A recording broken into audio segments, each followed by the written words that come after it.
ಶ್ರೀಮದಾನಂದತೀರ್ಥ ಭಗವತ್ಪಾದಾಚಾರ್ಯ ಗುರುಭ್ಯೋ ನಮಃ. ನಾರಾಯಣಂ ಸುರಗುರುಂ ಜಗದೇಕನಾಥಂ ಭಕ್ತಪ್ರಿಯಂ ಸಕಲಲೋಕನಮಸ್ಕೃತಂ ಚ ತ್ರೈಗುಣ್ಯವರ್ಜಿತಮಜಂ ವಿಭುಮಾದ್ಯಮೀಶಂ ವಂದೇ ಭವಗ್ನಮರಾಸುರಸಿದ್ಧವಂದ್ಯಂ. ನಾರಾಯಣಾಯ ಪರಿಪೂರ್ಣಗುಣರ್ಣವಾಯ ವಿಶ್ವೋದಯಸ್ಥಿತಿಲಯೋ ನಿಯತಿಪ್ರದಾಯ ಜ್ಞಾನಪ್ರದಾಯ ವಿಬುಧಾಸುರಸೌಖ್ಯದುಃಖಸತ್ಕಾರಣಾಯ ವಿತತಾಯ ನಮೋ ನಮಸ್ತೆ. ಅಭ್ರಮಂ ಭಂಗರಹಿತಂ ಅಜಡಂ ವಿಮಲಂ ಸದಾ ಆನಂದತೀರ್ಥಮತುಲಂ ಭಜೆ ತಾಪತ್ರಯಾಪಹಂ. ಆಪಾದಮೌಲಿಪರ್ಯಂತಂ ಗುರೂಣಾಮಾಕೃತಿಂ ಸ್ಮರೇತ್ ತೇನ ವಿಘ್ನಾಃ ಪ್ರಣಶ್ಯಂತಿ ಸಿದ್ಧ್ಯಂತಿ ಚ ಮನೋರಥಾಃ. ಶ್ರೀ ಗುರುಭ್ಯೋ ನಮಃ. ಪರಮ ಪವಿತ್ರವಾದ ಅಧಿಕ ಮಾಸದ ಪರ್ವಕಾಲದಲ್ಲಿ ಸಾಕ್ಷಾತ್ ನಾರಾಯಣನ ಸನ್ನಿಧಾನವಾದ ಅನಂತಗುಣ ಪರಿಪೂರ್ಣನಾದ ವೇದವ್ಯಾಸ ದೇವರ ಎಲ್ಲ ತತ್ವಾಭಿಮಾನಿ ದೇವತೆಗಳ ಅನುಗ್ರಹದಿಂದ ಬದರಿಕಾಶ್ರಮದ ಯಾತ್ರೆ ನಿರ್ವಿಘ್ನವಾಗಿ ಪರಮಾತ್ಮ ಗುರುಗಳು ಇವತ್ತು ಮಾಡಿಸಿದ್ದಾರೆ. 3 ವರ್ಷಕ್ಕೆ ಒಂದು ಬಾರಿ ಬರೋದು ಅಧಿಕ ಮಾಸ. ಇದನ್ನ ಮಲಮಾಸ ಎಂಬುದಾಗಿ ಕರೀತಾರೆ. ಅಧಿಕ ಮಾಸದಲ್ಲಿ ಸೂರ್ಯನ ಸಂಚಾರ ಒಂದು ರಾಶಿಯಿಂದ ಇನ್ನೊಂದು ರಾಶಿಗೆ ಆಗುವುದಿಲ್ಲ, ಸಂಕ್ರಮಣ ಆಗುವುದಿಲ್ಲ. ಯಾವ ತಿಂಗಳು ಸಂಕ್ರಮಣವಾಗತ್ತೋ ಅದು ಕೌಂಟ್ ಆಗತ್ತೆ. ಸಂಕ್ರಮಣ ಆಗದೇ ಇರುವ ಮಾಸನ್ನ ಮಲಮಾಸ ಅಧಿಕ ಮಾಸ ಅಂತ ವೇದವ್ಯಾಸ ದೇವರು ನಾರದ ಪುರಾಣದಲ್ಲಿ ಇದರ ಬಗ್ಗೆ ತಿಳಿಸ್ತಾರೆ. 3 ವರ್ಷಕ್ಕೆ ಒಂದು ಬಾರಿ ಬರುವ ಮಾಸ ಇದು. ಅಧಿಕ ಮಾಸಕ್ಕೆ 33 ದೇವತೆಗಳಿದ್ದಾರೆ. 8 ವಸುದೇವತೆಗಳು, 11 ರುದ್ರರು, 12 ಆದಿತ್ಯರು, ವಿಷ್ಣು ವಷಟ್ಕಾರ, ಇವರೇ 33 ಜನ. ಈ 33 ಅನ್ನುವ ಸಂಖ್ಯೆ ಅಧಿಕ ಮಾಸದಲ್ಲಿ ಯಾವುದೇ ಕರ್ಮಗಳಿಗೂ ಪ್ರದಕ್ಷಿಣೆ, ನಮಸ್ಕಾರ ಅಥವಾ ಭಜನೆ, 33 ಹಾಡುಗಳು, 33 ದಂಪತಿ ಪೂಜಾ, 33 ಮರದ ಬಾಗಣ, 33 ದಾನ, ಇದನ್ನ ಪದ್ಧತಿ ಬಂದದ್ದು. ಈ ವಸುರುದ್ರ ಆದಿತ್ಯರು ಅಂತೇನು ದೇವತೆಗಳಿದ್ದಾರೋ ಇವರಲ್ಲಿ ಅಂತರ್ಗತವಾಗೇನೆ ನಮ್ಮ ಪಿತೃಗಳಿಗೆ ನಾವೆಲ್ಲ ಶ್ರಾದ್ದ ಮಾಡೋದು. ವಸ್ವಂತರ್ಗತ ಭಾರತೀರಮಣ ಮುಖ್ಯ ಪ್ರಾಣಾಂತರ್ಗತ ಪ್ರದ್ಯುಮ್ನ, ರುದ್ರಾಂತರ್ಗತ ಭಾರತೀರಮಣ ಮುಖ್ಯ ಪ್ರಾಣಾಂತರ್ಗತ ಸಂಕರ್ಷಣ, ಆದಿತ್ಯಾಂತರ್ಗತ ಭಾರತೀರಮಣ ಮುಖ್ಯ ಪ್ರಾಣಾಂತರ್ಗತ ವಾಸುದೇವ. ನೋಡಿ, ಸಾಮಾನ್ಯವಾಗಿ ಮನುಷ್ಯನ ಸ್ವಭಾವ ಹೇಗಿರುತ್ತಂದ್ರೆ, ತನಗೊಂದು ಸಣ್ಣ ಉಪಕಾರ ಮಾಡಿದರೂ ಅದನ್ನ ಮನುಷ್ಯ ಸ್ಮರಣೆ ಮಾಡುತ್ತಾನೆ. ಈಗ ಒಬ್ಬ ವ್ಯಕ್ತಿಯಿಂದ ನಾವು ಉಪಕಾರ ಪಡೆದರೆ ತಿರುಗಿ 2 ಮಾಡಬಹುದು. ಏನ್ ಮಾಡಬಹುದು? ಒಂದು, ಅವರು ಮಾಡಿದ ಉಪಕಾರಕ್ಕೆ ತಿರುಗಿ ಮಾಡಬಹುದು. ಅವರು ಮಾಡಿದಷ್ಟು ಉಪಕಾರ ಮಾಡಲಿಕ್ಕಾಗದಿದ್ದಾಗ ಮಾಡೋದೇನು? ಉಪಕಾರದ ಸ್ಮರಣೆ, ಅದನ್ನ ಕೃತಜ್ಞತೆ ಅಂತ ಕರೆಯುವುದು. ಯಾರೋ ನಿಮ್ಮನ್ನ ದಂಪತಿ ಪೂಜಾ ಅಂತ ಅಧಿಕ ಮಾಸದಲ್ಲಿ ಕರೆದರೆ 30 ದಿನದಲ್ಲಿ ನೀವು ಅವರನ್ನು ಒಂದಿನ ಕರಿಬಹುದು. ಕರೀಲೇಬೇಕು ಅಂತಿಲ್ಲ, ಕರೆದು ಆ ಋಣವನ್ನು ತೀರಿಸಬಹುದು. ಒಂದು ಚೀಲ ಅಕ್ಕಿ ನಿಮ್ಗೆ ಯಾರೋ ಕೊಟ್ಟಿದ್ದಾರಂದ್ರೆ ಅವ್ರು ಯಾವುದೋ ಕಷ್ಟದಲ್ಲಿದ್ದಾಗ ಅವರಿಗೆ ನೀವು ಸಹಾಯ ಮಾಡಿ ಆ ಋಣ ತೀರಿಸಬಹುದು. ಪಂಚೆ, ದೋತ್ರ, ತಂಗೀತ ಯಾವುದೇ ಇರಲಿ, ಒಬ್ಬ ವ್ಯಕ್ತಿಯಿಂದ ಪಡೆದ ಉಪಕಾರವನ್ನ ಒಂದು ತಿರುಗಿ ಮಾಡಿ ಅದನ್ನು ನಾವು ಋಣ ತೀರಿಸ್ತೇವೆ. ದೇವರ ಉಪಕಾರ ಯಾವುದನ್ನು ತೀರಿಸೋಣ? ದೇವರ ಯಾವ ಋಣವನ್ನ ಯಾವ ಉಪಕಾರದಿಂದ ತೀರಿಸೋಣ? ಮೊದಲನೇದಾಗಿ, ದೇವರು ಮಾಡಿದ ಈ ಉಪಕಾರವನ್ನು ನಾನು ತೀರಿಸ್ತೇನೆ ಅಂದ್ರೆ ಈ ಉಪಕಾರ ಅಂದ್ರೆ ಯಾವುದು? ಅವರಿಂದ ಏನು ಉಪಕಾರ ಪಡೆದಿದ್ದೇವೆ ಅನ್ನೋದನ್ನ ಸ್ಮರಣೆಗೆ ತಂದುಕೊಳ್ಳೋದ್ರಲ್ಲಿ 100 ವರ್ಷ ಮುಗಿತ. 100 ವರ್ಷನೂ ಸಾಲುವುದಿಲ್ಲ. ಒಬ್ಬ ವ್ಯಕ್ತಿಯಿಂದ ಏನಪ್ಪಾ ಇವರು ಏನೇನು ಮಾಡಿದ್ದಾರೆ ಅಂದ್ರೆ ಹೇಳ್ಬೋದು. ಬಾಲ್ಯದಲ್ಲಿದ್ದಾಗ ನಮ್ಮ ಸ್ಕೂಲಿಗೆ ಕಳಿಸಿದ್ದಾರೆ, ಫೀಸ್ ಕೊಟ್ಟಿದ್ದಾರೆ, ದೊಡ್ಡವರಾದ್ಮೇಲೆ ಕೆಲಸ ಹಚ್ಕೊಟ್ಟಿದ್ದಾರೆ, ಒಂದು 10 ಅವರಲ್ಲಿರೋ ಒಳ್ಳೆ ಗುಣ ಹೇಳ್ಬೋದು. ಹಂಗೆ ದೇವರಲ್ಲಿ ಏನ್ ಹೇಳ್ಬೋದು ನೀವು ಹೇಳಿ? ಏನೇನು ಉಪಕಾರ ಪಡೆದಿದ್ದೀರಾ ಅಂದ್ರೆ ಕ್ಷಣ ಕ್ಷಣಕ್ಕೂ ಮೊಟ್ಟ ಮೊದಲನೇ ಉಸಿರಾಡ್ತೀವಲ್ಲ, ದೇವರ ಅನುಗ್ರಹ. ಕಣ್ಣು, ಕಿವಿ, ಕೈ, ಕಾಲು, ಕಿಡ್ನಿ, ಲಿವರು, ಲಂಗ್ಸು, ಹಾರ್ಟು ಚೆನ್ನಾಗಿದೆ, ದೇವರ ಅನುಗ್ರಹ. ಊಟ ಮಾಡಿದ ಅನ್ನ ಜೀರ್ಣವಾಗ್ತದೆ, ಆರೋಗ್ಯವಾಗಿದ್ದೇವೆ, ದೇವರ ಅನುಗ್ರಹ. ನೂರಾರು ಜನ ಬೆಂಗಳೂರಲ್ಲಿ ನೋಡಿ ಫುಟ್ಪಾತಲ್ಲಿ ಕೂತಿರ್ತಾರೆ. ಎಷ್ಟೋ ಜನರಿಗೆ ಇರೋದಕ್ಕೆ ಮನೆ ಇಲ್ಲ, ಊಟಕ್ಕೆ ಅನ್ನ ಇಲ್ಲ, ಉಡೋದಕ್ಕೆ ಬಟ್ಟೆ ಇಲ್ಲ, ಆ ಪರಿಸ್ಥಿತಿ ಇಟ್ಟಿಲ್ಲ. ಒಳ್ಳೆ ಮಂಚ, ತಮ್ಮ ಚೆನ್ನಾಗಿದ್ದೇವೆ, ಮೇಲೆ ಫ್ಯಾನು, ಎ ಸಿ, ದೇವರ ಅನುಗ್ರಹ ಅಲ್ವಾ ಇದು? 30-40 ವರ್ಷಕ್ಕೆ ನಾನಾ ರೀತಿ ರೋಗ ಹೋದವರಿದ್ದಾರೆ. ಇಷ್ಟು ವಯಸ್ಸಲ್ಲಿಯೂ 80 ವರ್ಷದಲ್ಲಿ ಬದರಿ ಯಾತ್ರೆ ಮಾಡಿಸಿದ್ದಾನೆ, ದೇವರ ಕಾರುಣ್ಯ ಅಲ್ವಾ ಇದು? ಕ್ಷಣ ಕ್ಷಣ ಪ್ರತ್ಯಹಂ ಪ್ರತ್ಯವೇಕ್ಷೇತ ನರಶ್ಚರಿತವಾತ್ಮನಃ ಕಿಮ್ನು ಮೇ ಪಶುಭಿಸ್ತುಲ್ಯಂ ಕಿಮ್ನು ಸತ್ಪುರುಷೈರಿತಿ. ವಾಸ್ತವಿಕವಾಗಿ ಬದರಿಯೊಳಗೆ ಯಾವುದೇ ಮಟ್ಟಕ್ಕೆ ಹೋದರೂ ನಾವು ತಡ ಮಾಡಿ ಬರ್ತೀವಿ ಅಂದ್ರೆ ಏನು ಮಾಡ್ತಾರೆ ಹೇಳಿ? ಅಡಿಗೆ ಮುಚ್ಚಿಡ್ತಾರೆ, ನೀವು ಬಡಿಸ್ಕೊಳ್ರಿ ಅಂತ. ಇಲ್ಲ, ಹಂಗೆ ಮಾಡುವಂಗೂ ಇಲ್ಲ. ಯಾಕಂದ್ರೆ ಮುಚ್ಚಿಟ್ಟದ್ದು ಕಲ್ಲಾಗ್ಬಿಡ್ತದೆ, ಅನ್ನ ತಿನ್ಲಿಕ್ಕೆ ಬರಲ್ಲ. ಪಾಪ ಆಗಿಂದಾಗ ನೀವು ನೋಡಿದ್ದೀರಾ, ಕುಕ್ಕರ್ ಸಿಟ್ಟಿ ಹೊಡಿತಾ ಇರ್ತಿತ್ತು, ಆಗಿಂದಾಗ ಹಾಕ್ತಾರೆ. ಅಷ್ಟು ಚೆನ್ನಾಗಿ ಬಿಸಿ ಬಿಸಿ ಹಾಕಿದ್ದಕ್ಕೆ ಒಂದು ಟ್ಯಾಂಕ್ಸ್ ಹೇಳ್ತಿರೋ ಇಲ್ಲೋ? ಅವರೇನು ಅಲ್ಲ, ಅತಿಥಿ ಸತ್ಕಾರ ಅಂತೂ ಮಾಡಲಿ, ನಾವು ದಕ್ಷಿಣ ಕೊಟ್ಟಿರ್ತೀವಿ ಅವರಿಗೆ, ಅದರದೇನು ಹುಟ್ಟುದು ಚಾರ್ಜ್ ಎಲ್ಲ ತಗೊಂಡಿರ್ತಾರೆ. ಆದರೂ ಕೃತಜ್ಞತೆಯಿಂದ ಒಂದು ಟ್ಯಾಂಕ್ಸ್ ಹೇಳ್ತೀವಿ ಬಿಸಿ ಬಿಸಿ ಹಾಕಿದ್ದಕ್ಕೆ. ಹಾಗೆ ಎಷ್ಟು ಬಾರಿ ಕೃತಜ್ಞತೆ ದೇವರಿಗೆ ಹೇಳಬೇಕು? ಬಿಸಿ ಅನ್ನ ಎಲೆಗೆ ಹಾಕಿದ್ದಕ್ಕೆ ಆ ಮ್ಯಾನೇಜರ್ ಕೃತಜ್ಞತೆ ಹೇಳ್ತೀರಿ. ಈ ಅನ್ನ ನನ್ನ ಎಲೆಗೆ ಬೀಳೋದ್ರೊಳಗೆ ದೇವರ ಉಪಕಾರ ಎಷ್ಟಿದೆ? ಕುಕ್ಕರಿಂದ ಬಿಸಿ ಅನ್ನ ಎಲೆಗೆ ಬಿತ್ತು, ಆ ಅನ್ನ ಬೀಳೋದಕ್ಕೆ ಮೊದಲು ಆ ಅನ್ನವನ್ನು ಬೇಯುವಂತೆ ಬೆಂಕಿಯಲ್ಲಿ ದೇವರು ಮಾಡಬೇಕು. ಎಷ್ಟೊತ್ತಿತ್ತರೂ ಬೇಯಲಿಲ್ಲ ಅಂದ್ರೆ ಏನ್ ಮಾಡ್ತೀರಿ? ನೀವಿಟ್ರಿ ಒಲೆ ಮೇಲೆ, ದೇವರ ಅಂದ್ರೆ ಬೇಯೋದು ಬೇಡ ಅಂತ ಏನ್ ಮಾಡ್ತೀರಿ? ಶತಮಾನಗಳನ್ನು ಬೇಯಲ್ಲ. ಹಾಗಾದ್ರೆ ಆ ನೀರು ಕುದ್ದು ಅನ್ನ ಬೇಯುವಾಗ ಮಾಡಬೇಕು. ಆ ಅಕ್ಕಿ ಮೊದಲು ರೈತನಲ್ಲಿದ್ದು ಬಿತ್ತಬೇಕು, ದೇವತೆಗಳಲ್ಲಿ ಮಳೆ ಹಾಕಬೇಕು. ಸರಿ, ರೈತ ಬಿತ್ತಿದರು, ಆ ಮಣ್ಣಿನಲ್ಲಿ ಆ ಶಕ್ತಿ ದೇವರು ಹಿಡದೇ ಇದ್ರೆ ಏನ್ ಮಾಡ್ತೀರಿ? ಬಿತ್ತಿದ ರೈತ ಬಿತ್ತಿದ, ಮಳೆನೂ ಬಂತು ಅಂತ ಇಟ್ಕೊಳ್ಳಿ, ಇರೋ ಧಾನ್ಯವೆಲ್ಲ ಕೊಳತು ಹೋದರೆ ರೈತನಲ್ಲಿದ್ದು ಬಿತ್ತೋ ಕೆಲಸ ಮಾಡಬೇಕು, ದೇವತೆಗಳಲ್ಲಿದ್ದು ಮಳೆ ಕೊಡಬೇಕು, ಮಣ್ಣಿನಲ್ಲಿದ್ದು ಬಿತ್ತಿದ್ದನ್ನ ಮತ್ತೆ ಧಾನ್ಯ ಮಾಡಬೇಕು. 20 ಚೀಲ ಬಿತ್ತರೆ 200 ಚೀಲ ತೆಗಿತಾನೆ ರೈತ. ಬಿತ್ತಿದಷ್ಟು ದೇವರು ಕೊಟ್ರೆ ಏನ್ ಮಾಡ್ತೀರಿ? ಏನ್ ಕಾರುಣ್ಯ ದೇವರದು, ಏನ್ ಅನುಗ್ರಹ! ಮೆದಳು ಕಿತ್ತಿ ಮಾರಿ 2 ಕೋಟಿ ರೂಪಾಯಿ ಇದೆ ಇವತ್ತು. ಮಾರೋದು ಬೇಡ. ಒಬ್ಬ ಡಾಕ್ಟರ್ ನಿಮ್ಗೆ ಬಹಳ ಪರಿಚಯ ಇದ್ದವರಿಗೆ ನಾಳೆ ಊರಿಗೆ ಹೋದ್ಮೇಲೆ ಫೋನ್ ಮಾಡಿ, ನಮ್ಮ ಶರೀರದಲ್ಲಿರುವ ಆರ್ಗನ್ಸ್, ಒಂದೊಂದು ಇಂದ್ರಿಯ ಇವತ್ತಿನ ರೇಟ್ ಏನಿದೆ, ಬೈ ಚಾನ್ಸ್ ಮಾರಿದರೆ ಸುಮ್ಮನೆ ತಿಳ್ಕೊಳ್ಳಿ. ಎಲ್ಲ ಇಂದ್ರಿಯಗಳು ಎಷ್ಟು ಮಾರಿದ್ರೆ ಬರುತ್ತೆ, ಟೋಟಲ್ ಮಾಡಿ ಗೊತ್ತಾಗುತ್ತೆ ಭಗವಂತನ ಕಾರುಣ್ಯ ಏನು. 100 ಗಿಡ ಮರಗಳು, ಒಂದೊಂದು ಗಿಡದಲ್ಲಿ 100 ಎಲೆಗಳು, ಹಣ್ಣುಗಳು, ಏನ್ ವಿಚಿತ್ರ ಸೃಷ್ಟಿ! ಅದ್ಭುತ ಅಂದ್ರೆ ಪರಮಾದ್ಭುತ. ದಾಳಿಂಬೆ ಹಣ್ಣು ಚೆನ್ನಾಗಿ ಬಿಡಿ ಬಿಡಿ ಬಿಡಿಯಾಗಿ ಕಾಳುಗಳೆಲ್ಲ ಬಿಚ್ಚಿ ಅದನ್ನು ಮತ್ತೆ ಮೊದಲಿನಂತೆ ಮಾಡಿಕೊಡಿ ಅಂತ ನಿಮ್ಗೆ 1 ತಿಂಗಳು ಟೈಮ್ ತಗೊಳ್ಳಿ, ಆಗತ್ತ ಜೋಡಿಸ್ಲಿಕ್ಕೆ? ಯಾವ ಹಣ್ಣಿನಲ್ಲಿ ಏನು ಗುಣ ಇದೆ, ಏನು ಶಕ್ತಿ ಇದೆ, ಎಷ್ಟು ವಿಭಿನ್ನವಾದ ಪರಮಾತ್ಮ ಮಾಡ್ತಾನೆ. ಅಂತಹ ಭಗವಂತನ ಕಾರುಣ್ಯ ಕ್ಷಣ ಕ್ಷಣದಲ್ಲಿ ಯಾವ ದಿನ ಪರಮಾತ್ಮನ ಕಾರುಣ್ಯದ ನೆನಪಾಗತ್ತೋ ಅವತ್ತು ನಾವು ಬದುಕಿದ್ದು ಸಾರ್ಥಕ. ನಿಜವಾಗಿ ಈ ಬದರಿ ಯಾತ್ರೆಯನ್ನ ಪ್ರಾಯ ಪ್ರತಿ ಬಾರಿ ನಾವು ಬದರಿ ಯಾವುದೇ ಯಾತ್ರೆಗೆ ಬರಲಿ ದೇವರ ಉಪಕಾರ ಸ್ಮರಣೆ ಮಾಡಲೇಬೇಕು. ಈ ಒಂದು ಯಾತ್ರೆ ಅಂತೂ ನಾವು ಮರೆಯೋ ಹಾಗಿಲ್ಲ. ಅದನ್ನ ನಿನ್ನೆಯಿಂದ ನೀವು ನೋಡ್ತಾ ಇದ್ದೀರಿ. ಇವತ್ತು ಬೆಳಗ್ಗೆ ಅವನು ಬಂದಿದ್ದ, ಬೆಳಗ್ಗೆ ನಮಗೆಲ್ಲ ದರ್ಶನ ಟಿಕೆಟ್ ಕೊಟ್ಟನಲ್ಲ, ಇವಾಗ ಬಂದಿದ್ದ ಅವನು ಅದರದೆಲ್ಲ ದುಡ್ಡು ತಗೊಳ್ಳಿಕ್ಕೆ. ಒಂದೇ ಮಾತಾಡಿದ್ವಿ, ಬದರಿನಾರಾಯಣನ ದರ್ಶನಕ್ಕಿಂತ ನಿನ್ನ ಮಾಡಿದ ಉಪಕಾರ ಬಹಳದಪ್ಪ. ಯಾಕಂದ್ರೆ ಮೊದಲನೇದ್ದು ನಾ ಬಂದದ್ದೇ ಮಾರ್ಚ್ ಏಪ್ರಿಲ್ ಓಪನ್ ಆಗುತ್ತೆ, ಮೇಯಲ್ಲಿ ಬಂದಿದ್ದೀವಿ. 1000 ಜನ ಅಕ್ಷರಶಃ ನಿಮ್ಗೆ ಹೇಳ್ತೇನೆ, ನಮ್ಗೆ ಎಷ್ಟೊತ್ತಾಗಿರ್ಬೇಕು ಹೇಳಿ ದರ್ಶನಕ್ಕೆ? ಹಿಂದಿಂದ ಹೋಗಿರಿ, ಕ್ಯೂ ಅಲ್ಲಿ ನಿಂತು ಒಳಗೆ ಹೋಗಿ ದರ್ಶನ ಮಾಡ್ಕೊಂಡು ಬಂದಿವಿ. ಪ್ರಾಯ ಬೆಳಗ್ಗೆ 6:30 ನಿಂತವ್ರು 2:30 ದರ್ಶನ ಆಗಿದೆ ಅಂತ. 6:30 ಪಾಳಿಯಲ್ಲಿ ನಿಂತವರಿಗೆ 2:30 ಅದು ಹೊರಗೆ ನಿಂತು ಬಿಟ್ಟಿದ್ದಾರೆ, ನಮಗೆ ಒಳಗೆ ಕೂಡಿಸಿದ್ದಾರೆ. ಪ್ರಶ್ನೆ ಅದು 3,000 4,000 ಪ್ರಶ್ನೆ ಇಲ್ಲ. 4,000 ಕೊಟ್ಟರಲ್ಲ, 40,000 ಕೊಟ್ಟರು ಸಿಗುತ್ತಿಲ್ಲ ಟಿಕೆಟು. ದೇವರ ಕಾರುಣ್ಯ ನೋಡಿ. ನಮ್ಮ ಸ್ವಾಮಿಗಳು ಸತ್ಯಾತ್ಮರು ಹೇಳ್ತಿರ್ತಾರೆ, ಪರಮಾತ್ಮ ತಾನು ಮಾಡೋದಲ್ಲದೇನೆ ತಾನು ಕೆಲವರಲ್ಲಿ ನಿಂತೂ ಮಾಡಿಸ್ತಾನೆ.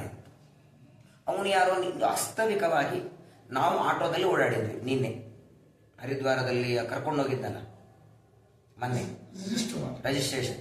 ಆ ಆಟೋದವನು ಅವನಿಗೆ ಇಕ್ಕಿ ಹೇಳಿಲ್ಲ, ಆಟೋದವನು ನಮ್ಮನ್ನು ಬಿಟ್ಟ. ಆಮೇಲೆ ನಾವು ಮನೆಗೆ ಹೋಗುವಾಗ ಆಟೋದವನು ಕೇಳ್ದ, ಮೇಡಮ್ ಆಯ್ತಾ ಅಂತ ಕೇಳ್ದ. ಇಲ್ಲಪ್ಪ ಹಿಂಗೆಲ್ಲ ಏನೋ ಆಗಿದೆ ಅಂತ. ನಮ್ಮನ್ನು ಬಿಟ್ಟ ಮೇಲೆ ಅವನು ಆಟೋದವನು ಹೋಗಿದ್ದಾನೆ. ಇವ್ರು ಮೇಡಮ್ ಭಾಳ ಒಳ್ಳೆಯವರು ಇದ್ದಾರಪ್ಪ, ನಾವೆಷ್ಟು ಬೇಡಿದ್ರೆ ದುಡ್ಡು ಕೊಡ್ತಾರೆ, ಅವ್ರ ಮುಖ ನಾವು ನೋಡ್ಲಿಕ್ಕಾಗಿಲ್ಲ, ಅವ್ರ ದರ್ಶನ ಸಲುವಾಗಿ ಅವ್ರು ಸಿಗ್ತಾ ಇಲ್ಲ, ನೀ ಮಾಡಿಕೊಡು ಅಂತ ಒಂದು 8-10 ಏಜೆಂಟ್ಗಳಿಗೆ ಹೋಗಿ ಆ ಏಜೆಂಟ್ ಅವನು ತೊಗೊಂಬಂದಿದ್ದಾನೆ. ಅವನು ತಂದು ನೀ ಏನಾಗಲಿ ಅವ್ರಿಗೆ ಮಾಡಿಸೇ ಕೊಡಬೇಕು. ಅವನಲ್ಲಿ ಮಾಡಿಕೊಟ್ಟದ್ದು ಇಲ್ಲಿ ಬಂದ್ಮೇಲೆ ಸಡನ್ಲಿ ನಮಗೆ 3,000 ರೂಪಾಯಿ ಟಿಕೆಟ್ ಸಿಕ್ಕಿದ್ದು, ನಾವು ದರ್ಶನ ಮಾಡ್ಕೊಂಡದ್ದು. ಆ ವ್ಯಕ್ತಿಗಳಲ್ಲಿ ಅಂತರ್ಯಾಮಿ ತತ್ವಾಭಿಮಾನಿ ದೇವತೆಗಳಲ್ಲಿ ವಾಯುದೇವರ ಅಂತರ್ಯಾಮಿ ದೇವರು ಮಾಡಿಸುವ ಕಾರ್ಯವನ್ನ ಕೋಟಿ ಜನ್ಮಾದರೂ ನಾವು ಬರಲಿಕ್ಕೆ ಸಾಧ್ಯವಿಲ್ಲ. ವಿಶೇಷವಾಗಿ ಸ್ಕಂದ ಪುರಾಣದಲ್ಲಿ ಒಂದು ಮಾತಾಡ್ತಾರೆ, ಎಲ್ಲ ಯಾತ್ರೆಗಳು ಒಂದೊಂದು ಬಾರಿ ಮಾಡಿ ಅಥವಾ 2 ಬಾರಿ ಹೋಗಿ ಬನ್ನಿ. ಬದರಿ ಯಾತ್ರೆ, ಬದರಿ ಕ್ಷೇತ್ರಕ್ಕೆ ಸಮಾನವಾದ ಕ್ಷೇತ್ರ ಇಲ್ಲ. ಶ್ರೀಮದ್ ಆನಂದ ತೀರ್ಥ ಭಗವತ್ಪಾದರು 2 ಬಾರಿ ಬಂದಿದ್ದಾರೆ ಬದರಿಗೆ. ಅವರು ಮೊದಲನೇ ಬಾರಿ ಬದರಿ ಯಾತ್ರೆಗೆ ಬರಬೇಕಾದಾಗ, ಅಂದರೆ ಮಧ್ವಾಚಾರ್ಯರಿಗೆ ಆಶ್ರಮ ಆದ ಮೇಲೆ 41ನೇ ದಿವಸಕ್ಕೆ ಹೊರಟ್ರಂತೆ ಬದರಿಗೆ. ಅಚ್ಯುತ ಪ್ರೇಕ್ಷರಂದ್ರು ಈ ಸಣ್ಣ ವಯಸ್ಸಲ್ಲಿ ಬೇಡ, ಸ್ವಲ್ಪ ಆದ್ಮೇಲೆ ಹೋಗಿ ಅಂತ ಕಳಿಸ್ಲಿಕ್ಕೆ ಮನಸ್ಸಿರಲಿಲ್ಲ. ಸರಿ ಹೋಗೋಣ ಅಂತ ಗುರುಗಳ ಆಜ್ಞೆಯನ್ನು ತಗೊಂಡು ಕೆಲವು ದಿನಗಳಾದ ಮೇಲೆ ಮೊದಲನೇ ಬಾರಿ ಆಚಾರ್ಯರು ಬದರಿಗೆ ಬರಬೇಕಾದಾಗ ಏನಾದರೂ ನಾರಾಯಣ ದೇವರಿಗೆ ಗಿಫ್ಟ್ ಕೊಡೋಣ ಅನಿಸ್ತು ಆಚಾರ್ಯರು. ದೇವಸ್ಥಾನ ಖಾಲಿ ಹೋಗಬಾರ್ದು ಅಂತ ಆಚಾರ್ಯರು ಕೃಷ್ಣ ಪರಮಾತ್ಮ ಉಪದೇಶ ಮಾಡಿದ ಭಗವದ್ಗೀತೆಗೆ ಭಾಷ್ಯ ಬರೆದರಂತೆ. ಅದನ್ನೇ ಒಂದು ಉಡುಗೊರೆಯಾಗಿ ಕೊಡಬೇಕು ಅಂತ ತಮ್ಮ ಶಿಷ್ಯರನ್ನ ಕರ್ಕೊಂಡು ಬರ್ತಾರೆ. ತುಂಬಾ ಚೆನ್ನಾಗಿ ಆಚಾರ್ಯ ಬದರಿ ಯಾತ್ರೆ. ಇವತ್ತಿನ ಆಚಾರ್ಯ ಸಾಷ್ಟಾಂಗ ಕ್ಷಮೆ ಇರಲಿ, ಕ್ಷಮ್ಯತಾಂ.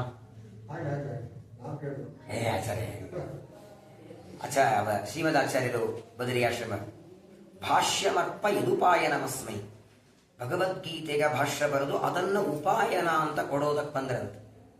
ಆಚಾರ್ಯರು ಬದರಿಗೆ ಬಂದು ನಾರಾಯಣ ದೇವರ ಎದುರಿಗೆ ಹೇಳಿದರು, ನೀನು ಬರೆದದ್ದು ಗೀತೆಗೆ ನಾನು ಭಾಷ್ಯ ಬರೆದಿದ್ದೀನಿ. ಮಂಗಲಾಚರಣೆಯೊಳಗೆ ಆಚಾರ್ಯರು ದೇವಂ ನಾರಾಯಣಂ ನತ್ವಾ ಸರ್ವದೋಷ ವಿವರ್ಜಿತಂ ಪರಿಪೂರ್ಣಂ ಗುರುವಂಶಾಂ ಗೀತಾರ್ಥಂ ವಕ್ಷ್ಯಾಮಿ ಶಕ್ತಿತಃ ಅಂತ ಆಚಾರ್ಯರು. ನಾರಾಯಣ ದೇವರಂತಾರೆ ಶಕ್ತಿತಃ ಬೇಡ, ಅಲ್ಲಿ ಲೇಷತಃ ಅಂತ ಪದ ಹಾಕು. ಶಕ್ತಿ ಇದ್ದಷ್ಟು ಬರೆದೀನಿ ಅಂತ ಮಧ್ವಾಚಾರ್ಯರಂದ್ರೆ ನಿನ್ನ ಶಕ್ತಿ ಇದ್ದಷ್ಟಲ್ಲ, ನಿನ್ನ ಶಕ್ತಿಯೊಳಗಿನ ಒಂದು ಲೇಷ ಇಲ್ಲಿ ಹಾಕಿದ್ದೀನಿ ನೀನು ಅಂದ್ರು. ನಿನ್ನ ಮೇರು ಪರ್ವತದ ಜ್ಞಾನದೊಳಗಿನ ಒಂದು ಭಾಗ ಈ ಗೀತಾ ಭಾಷೆಗೆ ಬಳಸಿದ್ದಿ, ನೀನೇ ಇದರ ಪ್ರವಚನ ಮಾಡು ಅಂತಾರೆ. ಆಗ ನಾರಾಯಣ ದೇವರಿಗೆ ಭೂಮಿ ಬಡಿತಿದ್ರು. ಲೇಷ್ ಮಗನೇ. ಮೊದಲನೇ ಸಲ ಬಂದಾಗ, 2ನೇ ಬಾರಿ ವೇದವ್ಯಾಸ ದೇವರ ದರ್ಶನಕ್ಕೆ ಆಚಾರ್ಯ ಬದರಿಗೆ ಬಂದಾಗ ಎಲ್ಲ ಉಪದೇಶ ಆಯಿತು. ನಾರಾಯಣ ದೇವರು 8 ದಿನ ಇರುವಂದ್ರು ಆಚಾರ್ಯರಿಗೆ. ಹೊರಟ್ರಂತ ಆಚಾರ್ಯರು ಇಬ್ಬರಿಗೂ ಬಿಡ್ಲಿಕ್ಕಾಗಿಲ್ಲ. ಮಧ್ವಾಚಾರ್ಯರನ್ನು ಕಳಿಸ್ಲಿಕ್ಕೆ ನಾರಾಯಣ ದೇವರಿಗೆ ಇಷ್ಟ ಇಲ್ಲ, ನಾರಾಯಣನನ್ನು ಬಿಟ್ಟು ಹೋಗ್ಲಿಕ್ಕೆ ಮಧ್ವಾಚಾರ್ಯರಿಗೆ ಇಷ್ಟ ಇಲ್ಲ. ಕೊನೆಗೆ ಹೆಂಗ್ ಮಾಡೋದು ಅಂದಾಗ ಇನ್ನೇನು ಹೊರಡಬೇಕು. ಆಗ ನಾರಾಯಣ ದೇವರು ಉಸು ಕೊಟ್ರಂತೆ ಆಚಾರ್ಯರಿಗೆ, ನೀನು ನನ್ನನ್ನು ಬಿಡೋದು ಬೇಡ, ನಾನು ನಿನ್ನನ್ನು ಬಿಡೋದು ಬೇಡ, ಇದು ನನ್ನ ನೆನಪಿನಿರುತ್ತದೆ ಅಂತ. ಆ ನಾರಾಯಣ ದೇವರ ಕೈಯಲ್ಲಿ ಉಸುಕು, ಅದು ಆಚಾರ್ಯ ಕೈಯಲ್ಲಿ ಬರೋದಲ್ಲಿ ಶಾಲಿಗ್ರಾಮ. ಅದನ್ನೇ ನಾವೆಲ್ಲ ವ್ಯಾಸಮುಷ್ಟಿ ಅಂತ ಇವತ್ತೇನು ಹೆಸರು ವ್ಯಾಸಮುಷ್ಟಿ, ಅದು ಕೊಟ್ಟದ್ದು ನಾರಾಯಣ ದೇವರು. ನಾರಾಯಣ ದೇವರು ಆಚಾರ್ಯರಿಗೆ ಕೊಟ್ಟದ್ದು ಅದನ್ನು ವ್ಯಾಸಮುಷ್ಟಿ ಅಂತ ಇವತ್ತಿಗೂ ಮಠಗಳಲ್ಲಿ ನಾವು ಪೂಜೆಯನ್ನು ನೋಡ್ತೇವೆ. ಕೂರ್ಮ ಶಾಲಿಗ್ರಾಮದ ಮುಂದೆ ರಘುನಾಥ ತೀರ್ಥರ ಕಾಲದಲ್ಲಿ ಬಂದದ್ದು. ಅಂತಹ ಒಂದು ವಿಶಿಷ್ಟ ಕ್ಷೇತ್ರ ಇದೆ. ಮಧ್ವಾಚಾರ್ಯರು ಇಲ್ಲಿ ಬಂದಾಗ ಇನ್ನೊಂದಿದೆ ಉತ್ತರ ಬದರಿ ಅಂತ, ಮನುಷ್ಯರ ಗೋಚರ ಅಲ್ಲ ಅದು. ಇಲ್ಲಿ ಬಂದು ಇದಕ್ಕೆ ವಿಶಾಲ ಬದರಿ ಅಂತ. ವಿಶಾಲ ಅಂದ್ರೆ ಏನ್ ಹೇಳಿ, ಇದೇ ನಂಗೆ ಗೊತ್ತಿರೋದು, ನಾನು ಹೇಳ್ತೀರ. ಶಾಲ ಅಂದ್ರೆ ಲಿಂಗದೇಹ ಅಂತ. ಶಾಲ ಅಂದ್ರೆ ಲಿಂಗದೇಹ. ಯಾವ ಕ್ಷೇತ್ರಕ್ಕೆ ಬಂದು ಅಲಕನಂದ ಸ್ನಾನ ಮಾಡಿ ಪಿತೃಗಳ ಉದ್ದೇಶಕವಾಗಿ ಶ್ರಾದ್ದ ಕರ್ಮ ಮಾಡಿ ನಾರಾಯಣ ದರ್ಶನ ಮಾಡ್ಕೊಳ್ತೀರೋ ಆ ವ್ಯಕ್ತಿಯ ಶಾಲಾ ಲಿಂಗದೇಹವನ್ನ ಅದನ್ನ ಕಳಚಿ ಲಿಂಗದೇಹದ ಭಂಗವನ್ನ ಬಿಡಿಸಿ ಅನಂತ ಕಾಲವರೆಗೆ ಮೋಕ್ಷ ದೇವರು ಕೊಡುತ್ತಾನೆ. ಆದ್ದರಿಂದ ವಿಶಾಲ ಬದರಿ. ಸಂಸ್ಕೃತದಲ್ಲಿ ಬದರಿ ಅಂದ್ರೆ ಬೋರೆಹಣ್ಣು. ಬೋರೆಹಣ್ಣಿನ ಗಿಡಗಳು ವೇದವ್ಯಾಸ ದೇವರು ಬೋದರೆ ಹಣ್ಣಿನ ಗಿಡಗಳಲ್ಲಿ ಇರ್ತಿದ್ರು ಅನ್ನೋದಕ್ಕಾಗಿ ಬದರಿ ಕ್ಷೇತ್ರ ಅಂತ ಕರೆಯೋದು. ವಾಸ್ತವಿಕವಾಗಿ ಉತ್ತರ ಬದರಿ ಇನ್ನೊಂದಿದೆ, ಅದು ಮನುಷ್ಯರಿಗೆ ಗೋಚರ ಅಲ್ಲ. ಆ ಆಚಾರ್ಯರು ಇಲ್ಲಿಗೆ ಬಂದಾಗ, ವಿಶಾಲ ಬದರಿಗೆ ಆಚಾರ್ಯರು ಬಂದಾಗ ನಾರಾಯಣ ದೇವರು ಹೇಳಿದರಂತೆ, ಇಲ್ಲಿವರೆಗೆ ಬಂದಿದ್ದೆ ಉತ್ತರ ಬದರಿ ಬರೋದಿಲ್ವ ನನ್ನ ದರ್ಶನಕ್ಕೆ. ಇಲ್ಲಿ ಬಂದಾಗ ಏನಾಗಿತ್ತು ಅಂದ್ರೆ ಮಧ್ವಾಚಾರ್ಯರು 41 ದಿನ ಉಪವಾಸ ಮಾಡಬೇಕು ಅಂದ್ರೆ 42 ಮಂಡಲ 4 ಗಂಟೆಗೆ ಹೋಗ್ತಿದ್ರಂತ ಆಚಾರ್ಯರು. ನಸಿಕಿನ ಜಾವ 4 ಗಂಟೆ ಅಲಕ್ರಂದ ಸ್ನಾನಕ್ಕೆ. ಮಜ್ಜನಂ ವ್ಯದಿತ ಶೀತಲ ಗಂಗಾ ವಾರಿ ನಿತ್ಯ ಅರುಣೋದಯ ಕಾಲ. ಯಸ್ ಸ್ಪೃಶಂತಿ ನನರ ಹಿಮ ಭೀತ. ಮಧ್ಯಾಹ್ನ 12 ಗಂಟೆಗೆ ಮಾಡ್ಲಿಕ್ಕಾಗಲ್ಲ, 4 ಗಂಟೆಗೆ ಆಚಾರ್ಯ ಸ್ನಾನ ಮಾಡಬೇಕು. ವೇದವ್ಯಾಸ ದೇವರ ಆಜ್ಞೆಯಾಗಿದೆ, ನಾರಾಯಣ ದೇವರು ಉತ್ತರ ಬದರಿಗೆ ಬಾ ಅಂತ ಶಿಷ್ಯರಿಗೆಲ್ಲ ಹೇಳಿ ಹೋಗ್ಬೇಕಲ್ಲ. ಹೇಳದೆ ಎಲ್ಲೂ ಹೋಗುವಾಗಲೂ ಹುಡುಕ್ತಾರೆ. ಆಚಾರ್ಯರು ಇಲ್ಲಿಂದ ಉತ್ತರ ಬದರಿಗೆ ಹೋಗುವಾಗ 4 ಲೈನ್ ಬರೆದಿಟ್ಟು ಹೋದ್ರ. ಏನಾದ್ರೂ 4 ಮಾತು ಹೇಳಿ ಅಂತ ನೋಡಿ. 4 ಮಾತು ಆಚಾರ್ಯರು ತಮ್ಮ ಶಿಷ್ಯರಿಗೆ ಹೇಳಿದ್ದು. ಅದರಲ್ಲಿ ಮೊದಲನೇ ಮಾತು, ನೇದೃಶಂ ಸ್ಥಲಮಲಂ ಶಮಲಗ್ನಂ ನಾಸ್ಯ ತೀರ್ಥ ಸಲಿಲಸ್ಯ ಸಮಂವಾಹ ನಾಸ್ತಿ ವಿಷ್ಣು ಸದೃಶಂ ನನು ದೈವಂ ನಾಸ್ಮದುಕ್ತಿ ಸದೃಶಂ ಹಿತರೂಪಂ. ಆಚಾರ್ಯ ಹೇಳಿದ ಮಾತು. ಬದರಿ ಕ್ಷೇತ್ರಕ್ಕೆ ಸಮಾನವಾದ ಕ್ಷೇತ್ರ ಇಡೀ ಪ್ರಪಂಚದಲ್ಲಿ ಇನ್ನೊಂದಿಲ್ಲ. ಅಲಕ್ನಂದ ತೀರ್ಥಕ್ಕೆ ಸಮಾನವಾದ ತೀರ್ಥ ಇನ್ನೊಂದಿಲ್ಲ. ನಾರಾಯಣನಿಗೆ ಸಮಾನವಾದ ದೇವರು ಇನ್ನೊಬ್ಬರಿಲ್ಲ. ನಾವು ಹೇಳುವ ಮಾತುಗಳು ಅರ್ಥಾತ್ ಸರ್ವಮೂಲ ಗ್ರಂಥಗಳಿಗೆ ಸಮಾನವಾದ ಹಿತವಾದ ಮಾತು ನಿಮಗೆ ಇನ್ನೊಂದು ಸಿಗಲ್ಲ. ಅಷ್ಟು ಒಂದು ಪವಿತ್ರವಾದಂತಹ ಕ್ಷೇತ್ರ. 1-2 ಮಾತು ನಿಮಗೆ ವಿಸ್ತಾರ ಹೇಳಬೇಕು. ಸಾಮಾನ್ಯವಾಗಿ ನಾವು ಯಾವುದೇ ಕ್ಷೇತ್ರಕ್ಕೆ ಬಂದಾಗ ಆ ಕ್ಷೇತ್ರದ ಬಗ್ಗೆ ಗೊತ್ತಿರಬೇಕು. ಕ್ಷೇತ್ರದಲ್ಲಿರುವ ದೇವರು, ಕ್ಷೇತ್ರದಲ್ಲಿರುವ ನದಿ, ಎಲ್ಲದರ ಪರಿಚಯ ಬೇಕು. ಇದೇನು ನಾವು ಸಂಕಲ್ಪ ಹೇಳುವಾಗ ಭರತಖಂಡೆ ಅಂತೀವಿ, ಊರ್ವಶಿ ಕ್ಷೇತ್ರೆ ಅಂತೀವಿ, ನರನಾರಾಯಣ ಪರ್ವತಯೋರ್ ಮಧ್ಯೆ ಅಂತೀವಿ.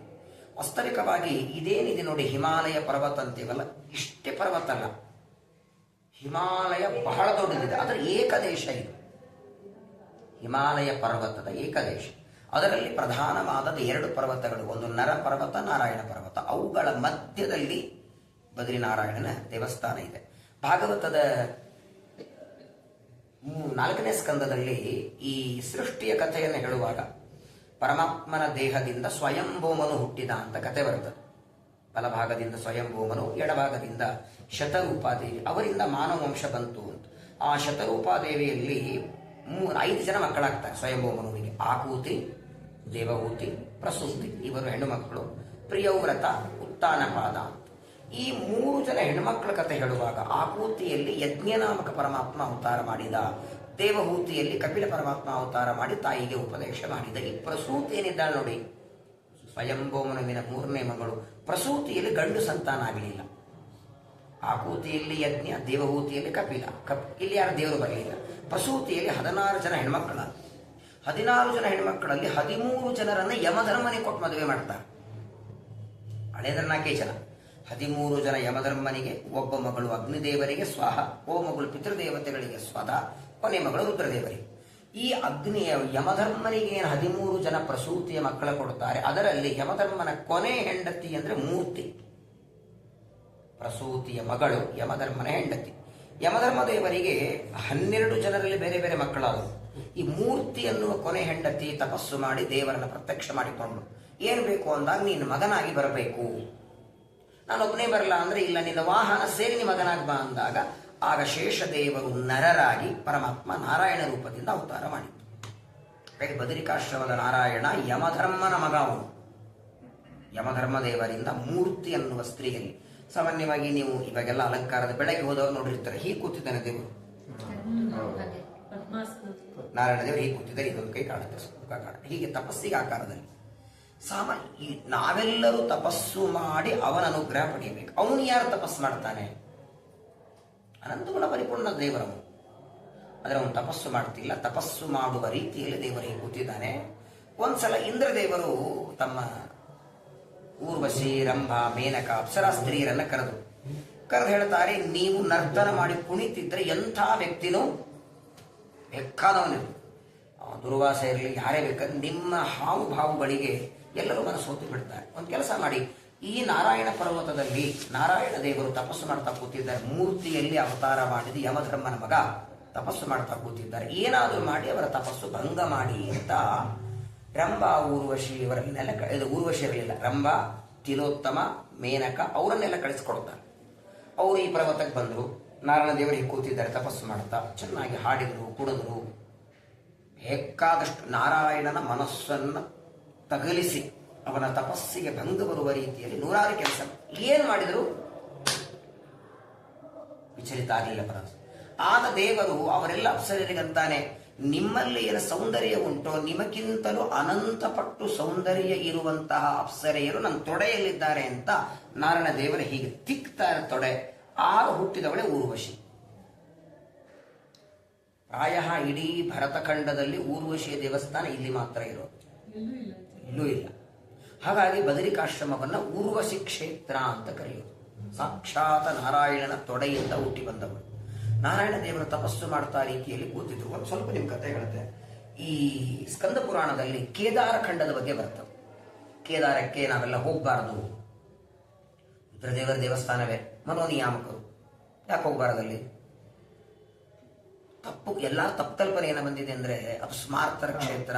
ಮೊದಲನೇ ನಾವೆಲ್ಲ ದೊಡ್ಡ ತಪ್ಪು ತಿಳ್ಕೊಂಡದ್ದು, ರುದ್ರದೇವರನ್ನ ಸ್ಮಾರ್ತರು ಹಿಂಗಿನ ತಿಳ್ಕೊಂಡಿದ್ದಾರೆ ಬಹಳ ಜನ. ಪರಮ ವೈಷ್ಣವೋತ್ತಮರು, ರುದ್ರದೇವರು ಪರಮ ವೈಷ್ಣವೋತ್ತಮರು ಅನ್ನೋದಕ್ಕಾಗಿ ಪರೀಕ್ಷಿತ ರಾಜನಿಗೆ ಭಾಗವತವನ್ನ ಪರಮಾತ್ಮ ಹೇಳಿಸಿದ್ದು ಯಾರಿಂದ? ಯಾರ ಅವತಾರವು? ಯಾಕಂದ್ರೆ ಪರೀಕ್ಷಿತ ರಾಜ ಶಾಪದಿಂದ ಗಂಗಾ ನದಿಗೆ ಬಂದಾಗ ಶುಕಾಚಾರ್ಯ ಬರೋದಕ್ಕಿಂತ ಮೊದಲು ಎಷ್ಟು ಜನ ಬಂದಿದ್ರಲ್ಲಿ? ಪ್ರಥಮ ಸ್ಕಂದ ಭಾಗವತದಲ್ಲಿ ಮೊದಲನೇ ಸ್ಕಂದದ ಕೊನೆ ಭಾಗಕ್ಕೆ ಬರುತ್ತೆ. ಪರೀಕ್ಷಿತರು ಶಾಪದ ವಾರ್ತೆಯನ್ನ ಕೇಳಿ ಗಂಗಾ ನದಿಗೆ ಬಂದಾಗ ಅವನನ್ನ ಮಾತಾಡಿಸ್ಕೊಂಡು ಹೋಗಬೇಕು ಅಂತ ವಸಿಷ್ಠ, ವಿಶ್ವಾಮಿತ್ರ, ಜಮದಗ್ನಿ, ಕಶ್ಯಪ, ಗೌತಮ, ಅಸಿತ, ಲೋಮಶ, ಋಷಿಗಳು ಇಷ್ಟು ಕೊಡ್ತಾರೆ. ಆ ಎಲ್ಲ ಋಷಿಗಳಲ್ಲಿ ಯಾರಾದ್ರೂ ಪ್ರವಚನ ಮಾಡಬೇಕಾಗಿತ್ತು ಭಾಗವತ. ಪರೀಕ್ಷಿತ್ ಕೇಳ್ತಾನು, ನೀವಿಷ್ಟು ಜನ ಬಂದಿದ್ದೆ ನನಗೇನಾದ್ರೂ ಹೇಳಿ ಅಂತ. ಅವ್ರೇನಂತಾರೆ, ನೀವು ಸಲ ಒಬ್ರು ಬರ್ತಿದ್ದಾರೆ. ರುದ್ರದೇವರ ಅವತಾರರಾದ ಶುಕಾಚಾರ್ಯರಿಂದ ಪರಮ ವೈಷ್ಣವ ಗ್ರಂಥವಾದ ಭಾಗವತವನ್ನು ಯಾಕೆ ದೇವರು ಹೇಳಿಸಿದ ಅಂದ್ರೆ ಈ ಗೊಂದಲ ತಲೆಗಿಂದ ಹೋಗಲಿ ಅಂತ. ವಿಚಿತ್ರ ಅಂದ್ರೆ ವಿಚಿತ್ರ. ಏನಾಯ್ತು, ಭೀಮಸೇನ ದೇವರಿಗೂ ರುದ್ರದೇವರಿಗೂ ಒಂದು ಸಂವಾದ ನಡೆಯಿತು. ಪ್ರಾಯ ನಮ್ಮಲ್ಲಿ ಯುದ್ಧಗಳಲ್ಲಿ ಮೊದಲು ನಡೆಯೋದು ವಾಗ್ಯುದ್ಧ. ಜರಾಸಂಧನಿಗೂ ಭೀಮನಿಗೂ ನಡೆದದ್ದು ಮೊದಲು ವಾಗ್ಯುದ್ಧನೆ.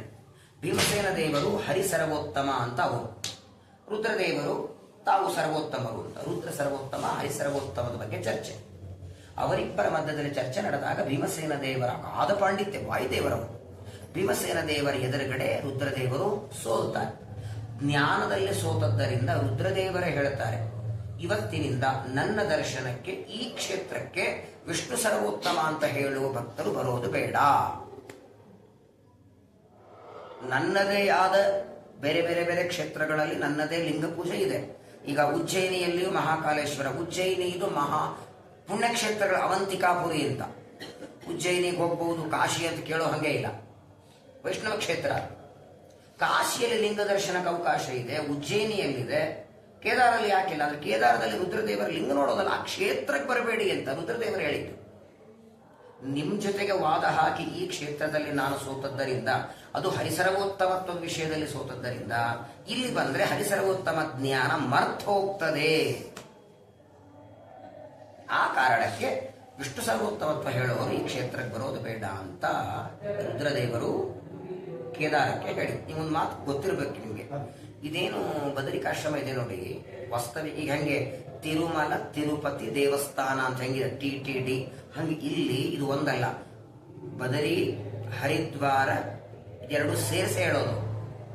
ಕೇದಾರ ಬದರಿ ಸೇವಾ ಸಮಿತಿ ಅಂತ ಅದು ನಿಮ್ಗೊಂದು ಗೊತ್ತಿರ್ಬೇಕು ನಿಮ್ಗೆ. ವಾಸ್ತವಿಕವಾಗಿ ಈ ಕ್ಷೇತ್ರಕ್ಕೆ ಮೊದಲು ಬಂದವರು ಯಾರು ಗೊತ್ತಾ? ಅಲ್ಲ, ಇದೇನಿವತ್ತು ಬದ್ರಿನಾರಾಯಣ ದೇವಸ್ಥಾನ ಇದೆ, ಬದ್ರಿನಾರಾಯಣ ಇರಲಿಲ್ಲ.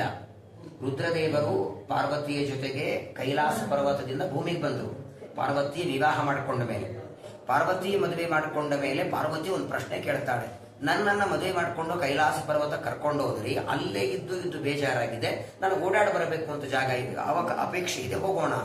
ಸಾಮಾನ್ಯವಾಗಿ ಇಲ್ಲಿದ್ದವ್ರು ಅಲ್ಲೆಲ್ಲ ಹೋಗ್ತಾರೆ ಓಡಾಡ್ಲಿಕ್ಕೆ, ಅಲ್ಲಿದ್ದವ್ರು ಬಂದ್ರು. ಇನ್ನೊಂದು ಮಾತು ಹೇಳ್ತಾಳೆ ಪಾರ್ವತಿ, ಹೇಳ್ತಾಳೆ, ಆ ಕೈಲಾಸ ಪರ್ವತಕ್ಕಿಂತ ಇಲ್ಲೊಂದು ನನಗೆ ಚೆನ್ನಾಗಿ ಒಂದು ತೋಟ ಮಾಡಿ, ಹೂವಿನ ತೋಟ, ಅಲ್ಲಿ ಹೋದ್ರೆ ನನಗೆ ಮತ್ತೆ ತಿರುಗಿ ಹೊರಗೆ ಬರಬೇಕು ಅಂತ ಅನಿಸ್ಬಾರ್ದು.